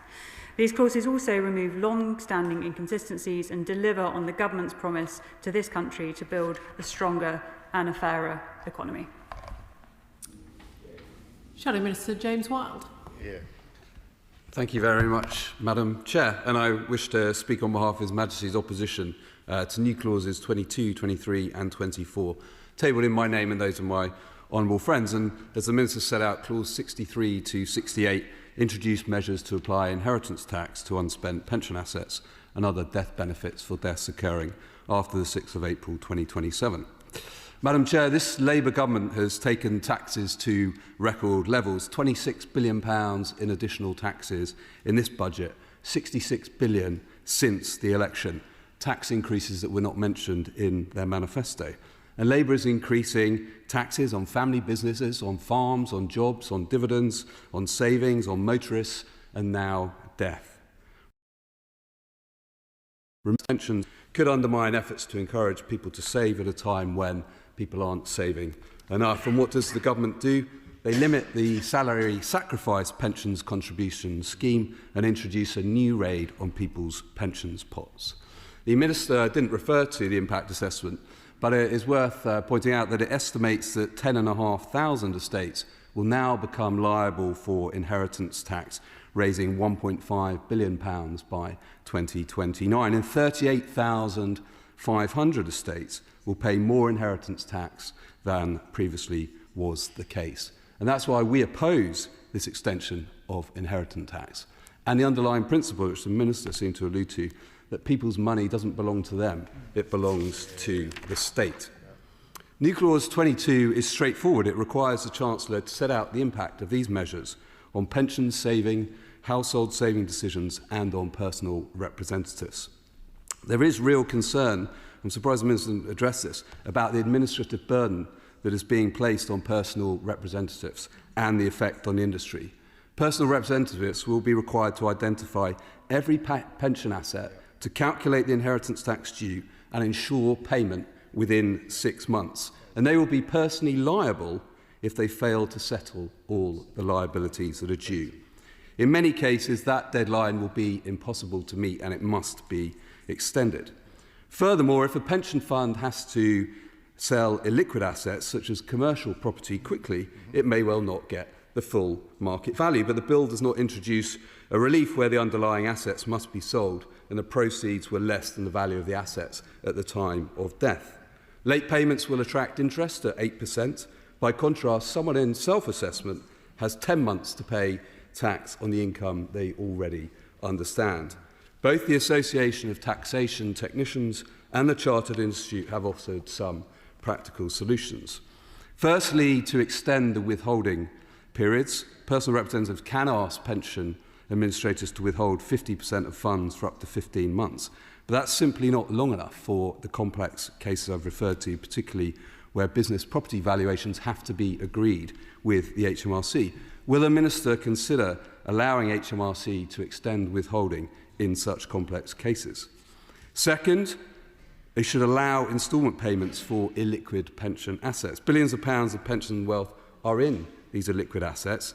The government allows inheritance tax to be paid over 10 years for illiquid estate assets. Why deny the same practical relief for pensions? When this policy was announced, the OBR gave it a very high uncertainty rating, and estimated behavioural effects will cut the static yield by around 43%. So the government's own forecasters accept these changes may well significantly alter saving behaviour, and the new clause simply requires the Chancellor to assess that impact and come to the House to make it clear. New clause 23 requires the Chancellor to consult on the impact of sections 63 to 67 and whether they deliver better outcomes for savers and pensioners.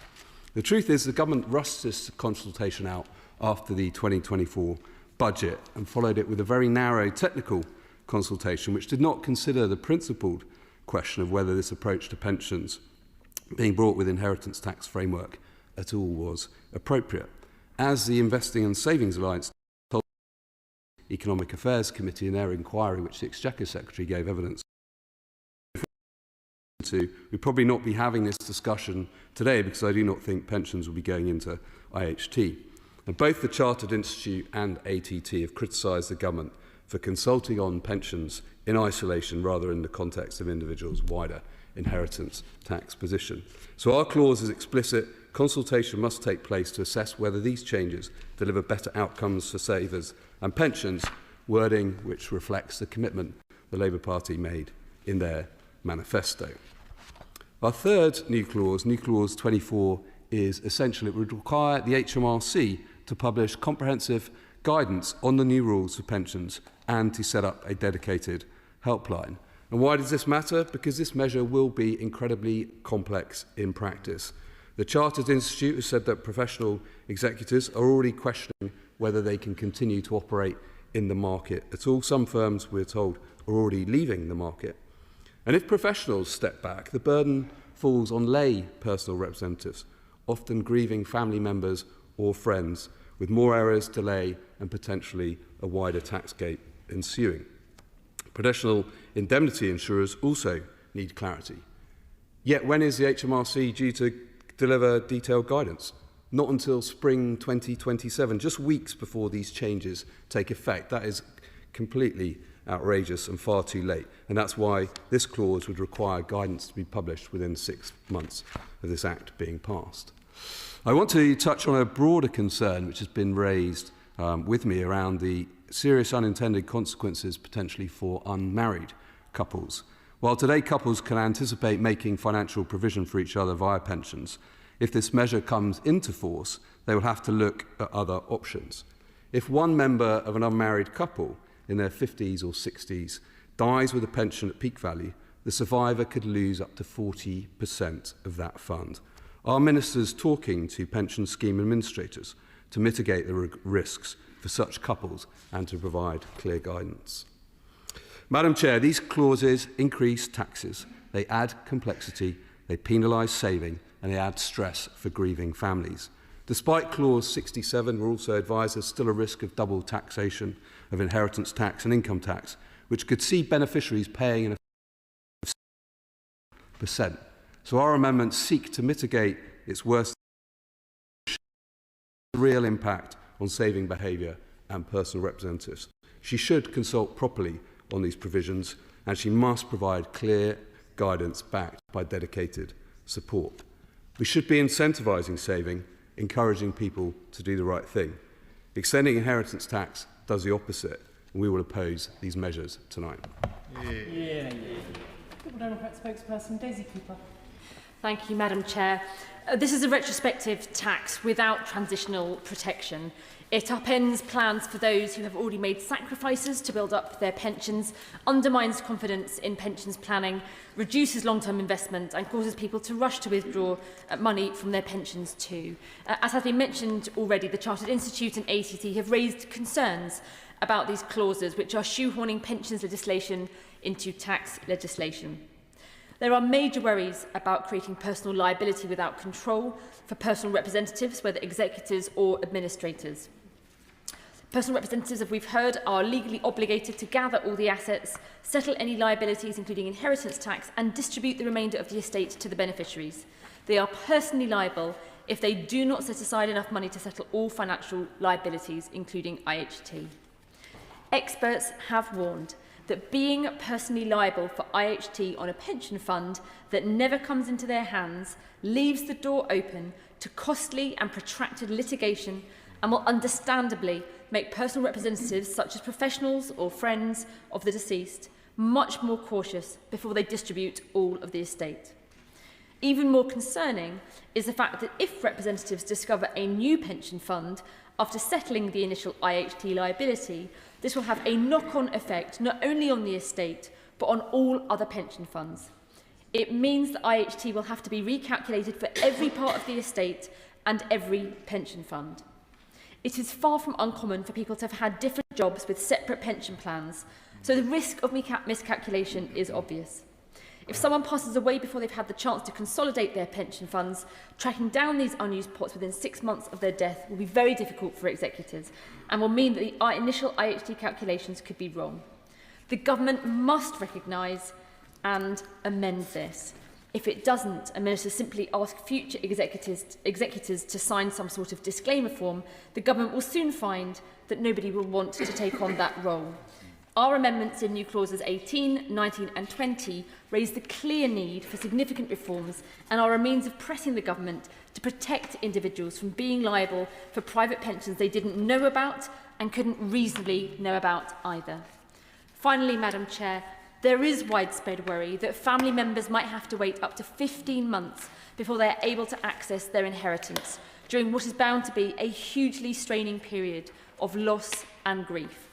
Our proposed NC20 urges the Government to recognise that reality and take steps to address it. Minister. Madam Chair, thank you. And let me begin by thanking honourable members for their contributions to today's debate on these clauses. And I will respond to each of the specific points that have been raised, but I want to first reflect briefly again on what I set out at the outset as being the core purpose of this bill. This bill contains fair and necessary reforms to the tax system, which unfortunately have been ducked for far too long. They will help to strengthen our economy for the long term, ensuring that we can cut the cost of living and inflation, restore our public services to health, and restore the public finances to health too. And the Tories and Reform, who indeed are increasingly indistinguishable, it might be said, have already set out their choice, a return to the chaos and indeed to the instability of the past as well. That approach failed before, and we're not going back. The clauses we've debated today restore pensions, as I said, to their core and intended purpose, which is funding retirement, not allowing them to function as a tax-free vehicle for the transfer of wealth. And generous tax relief for retirement saving is preserved. The clauses presented today ensure that pension wealth is treated fairly and consistently for inheritance tax purposes. They protect ordinary families with more than 90% of estates still paying no inheritance tax at all each year after these changes. Madam Chair, I'll now turn to the non-government amendments tabled for this session. And new Clause 18 would require the Treasury to review the effects of the changes to pension tax policy, including their impacts on individuals, administrators and behaviour. A report would need to be laid in Parliament no later than 6 months from the date that the clauses come into force. Madam Chair, this amendment is not necessary.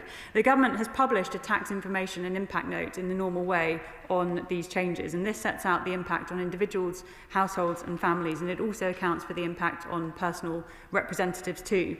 The Government also, as honourable members know, keep all tax policies under review through the monitoring of returns and communication with representative bodies and taxpayer groups. A review within 6 months of the policy taking effect on the 6th of April 2027 is not practical, not least because the data relating to inheritance tax in 2027-28 will not be fully available until the summer of 2030. This is the normal timescale and operates because tax liabilities data is only available with a long lag, including because the filing of the relevant inheritance tax accounts is due 12 months after a death. And for those reasons, Madam Chair, I therefore move that new Clause 18 should be rejected. Madam Chair, I'll now turn to new Clause 19, which would require the Government to report on the impact of the reforms on personal representatives. This would include the personal liability for tax on pension assets outside of the estate and any practical difficulties of identifying and valuing multiple pension arrangements within existing time limits. These changes that this bill brings about are consistent with the process which already exists for administering estates and paying any tax due. Personal representatives are already responsible for administering the rest of the estate, including non-discretionary pension schemes, which are already, as I said, within the scope of inheritance tax. The Government has acknowledged that there are some challenges for personal representatives, and the changes announced at budget mitigate the risks to personal representatives by providing them with the ability to direct pension scheme administrators to withhold taxable benefits for up to 15 months from the date of death, and indeed to direct them to make payments of inheritance tax directly to HMRC. This will, of course, not apply to pension benefits which are exempt from inheritance tax, including those being left to a spouse or civil partner, pension funds under £1,000 and continuing annuities. The Government will also publish regulations this year to provide the right framework to allow personal representatives and pension schemes to exchange all of the necessary information for inheritance tax purposes. The changes announced at Budget 25 also protect personal representatives from the risk that pension pots emerge later. And for these reasons, Madam Chair, new Clause 19 is not necessary and should therefore be rejected. Madam Chair, new Clause 20 would require the Government to review the tax administration arrangements relating to inherited pension pots with a focus on any delays in the payment of inherited pension pots caused by tax administration processes. HMRC would be required to publish the outcome of the review within 12 months of the passing of this Act. The government does not want payments to pension beneficiaries to be delayed unnecessarily, and in the vast majority of cases, payments will be made as soon as pension schemes have completed their discretionary processes. Pension benefits that are exempt from inheritance tax, such as payments to spouses and civil partners, or death in service payments, can still be paid as soon as the pension scheme is ready to pay. We do, of course, need to strike a fair balance between beneficiaries of the pension and of the wider estate. And that's exactly why we announced that personal representatives will be able to direct pension schemes to withhold 50% of the taxable benefits for up to 15 months if they reasonably expect inheritance tax to be due. Pension beneficiaries will therefore still be able to access 50% of their taxable pension benefits as soon as their pension scheme is ready to pay, and the remainder once the inheritance tax on the pension has been paid, or indeed the notice to withhold has been withdrawn. And as I've set out, to ensure that the process of calculating, reporting and paying inheritance tax does not take any longer than necessary, the government will introduce regulations setting out deadlines for the parties involved to exchange information. New Clause 20, Madam Chair, should therefore be rejected. Moving to new clause 22, this would require the Chancellor of the Exchequer to make a statement on the effects of the policy on pension saving levels, household saving decisions and personal representatives, and this statement would need to be made within 6 months of the Act being passed. It's very important to emphasise that the intended purpose of pension savings, and indeed one that this government wholly supports, is to fund retirement, and that is why, to address the Shadow Exchequer Secretary's point, we continue to incentivise pension savings with tax relief on both contributions to pensions and the growth of funds held within a pension scheme. And those reliefs totalled £78.2 billion in 2023-24. Estates will continue to benefit from the normal nil rate bands, reliefs and exemptions available. For example, the nil rate bands mean an estate can pass on up to £1 million with no inheritance tax liability, and the general rules mean any transfers, including the payments of death benefits to a spouse or civil partner, are fully exempt from inheritance tax. Madam Chair, as I said, 90% of UK estates will continue to have no inheritance tax liability whatsoever following these changes, and the reforms will only affect a minority with inheritable pension wealth. New Clause 22, Madam Chair, should therefore be rejected. Moving now to new clause 23, which would require the Chancellor of the Exchequer to undertake a consultation before the 6th of April 2027 on the potential impacts of these changes. The consultation would consider the extent to which the changes to inheritance tax on pension interest deliver better outcomes for UK savers and pensioners. The government did indeed launch a technical consultation on the day of autumn budget 2024, following the announcement of the policy to draw on the expertise of tax, legal and pension industries. That technical consultation was focused on the processes required to implement the changes, and the government has made changes as a result of that consultation. As well as the technical consultation on these changes, there's been extensive and regular engagement with stakeholders from both the pensions industry and legal and tax representatives too. And I note the praise for HMRC officials from witnesses at the Economic Affairs Finance Bill Subcommittee in the other place as to how they've engaged on these issues over the course of the last year. Madam Chair, the policy problem with the inheritance tax treatment of pensions is well understood, and we need to ensure that pensions continue to be used, as I said, for their core purpose, which is funding retirement, and that tax reliefs are directed to that effect. And as I've set out, Madam Chair, pensions will continue to enjoy significant tax benefits. For those reasons, new clause 23 should be rejected. Turning lastly, Madam Chair, to new clause 24, which would require HMRC to publish comprehensive guidance on the implementation of the policy within 6 months of the Act being passed. It also requires that HMRC establish a dedicated helpline for inquiries relating to inheritance tax on pension interests. As I've set out, Madam Chair, comprehensive guidance will be published in advance of April 2027, and HMRC will provide interactive tools to support personal representatives. Publishing guidance when policies go live is, of course, established practice and ensures that guidance is fully up to date when made available.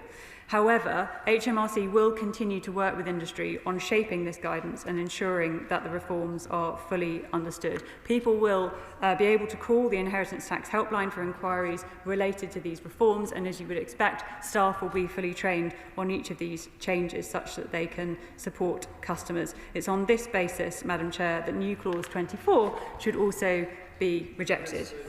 And Madam Chair, with these clauses, generous tax relief for retirement saving is preserved. I therefore urge the House to reject new clauses 18 to 20 and new clauses 20 to 24, and I beg to move that clauses 63 to 68 stand part of this bill. The question is that clause 63 stand part of the bill. As many as are of that opinion say aye. Aye. Of the contrary, no. No. Division. Clear the lobby.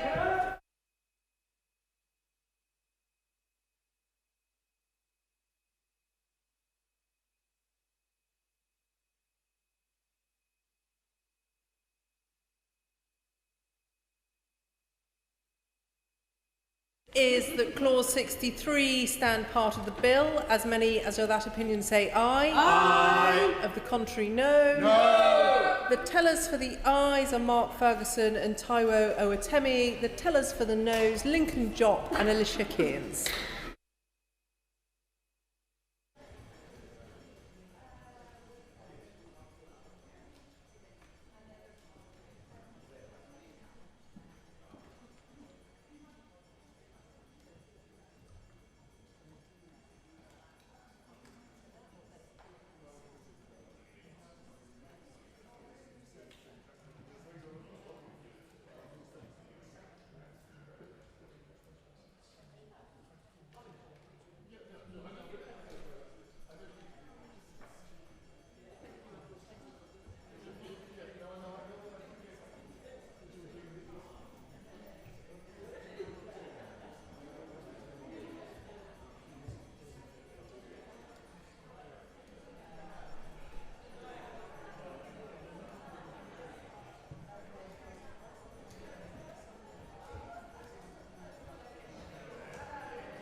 The ayes to the right, 348. The noes to the left, 167.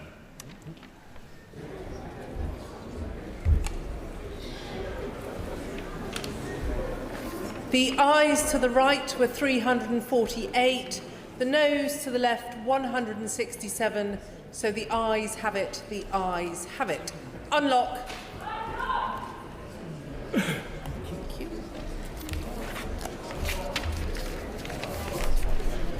With the leave of the House, I shall put together the questions that clauses 64 to 68 stand part of the bill. The question is that clauses 64 to 68 stand part of the bill. As many as of that opinion say aye. Aye. Of the contrary, no. I think the ayes have it. The ayes have it. New clause 24 has been selected for a separate decision. I call James Wilde to move the new clause 24 formally. HMRC guidance on inheritance tax on pension interests. The question is that new clause 24 be read a second time. As many as of that opinion say aye. Aye. The contrary, no. No! Division! Clear the lobby.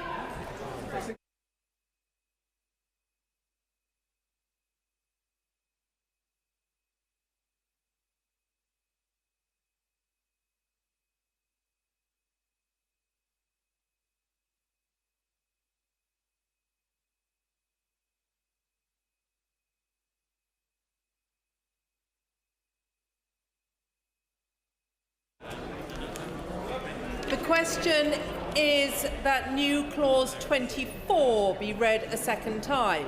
As many as of that opinion say aye. Aye. Of the contrary, no. No. The tellers for the ayes are Lincoln Jopp and Alicia Kearns. The tellers for the noes, Mark Ferguson and Taiwo Owatemi. Happy count.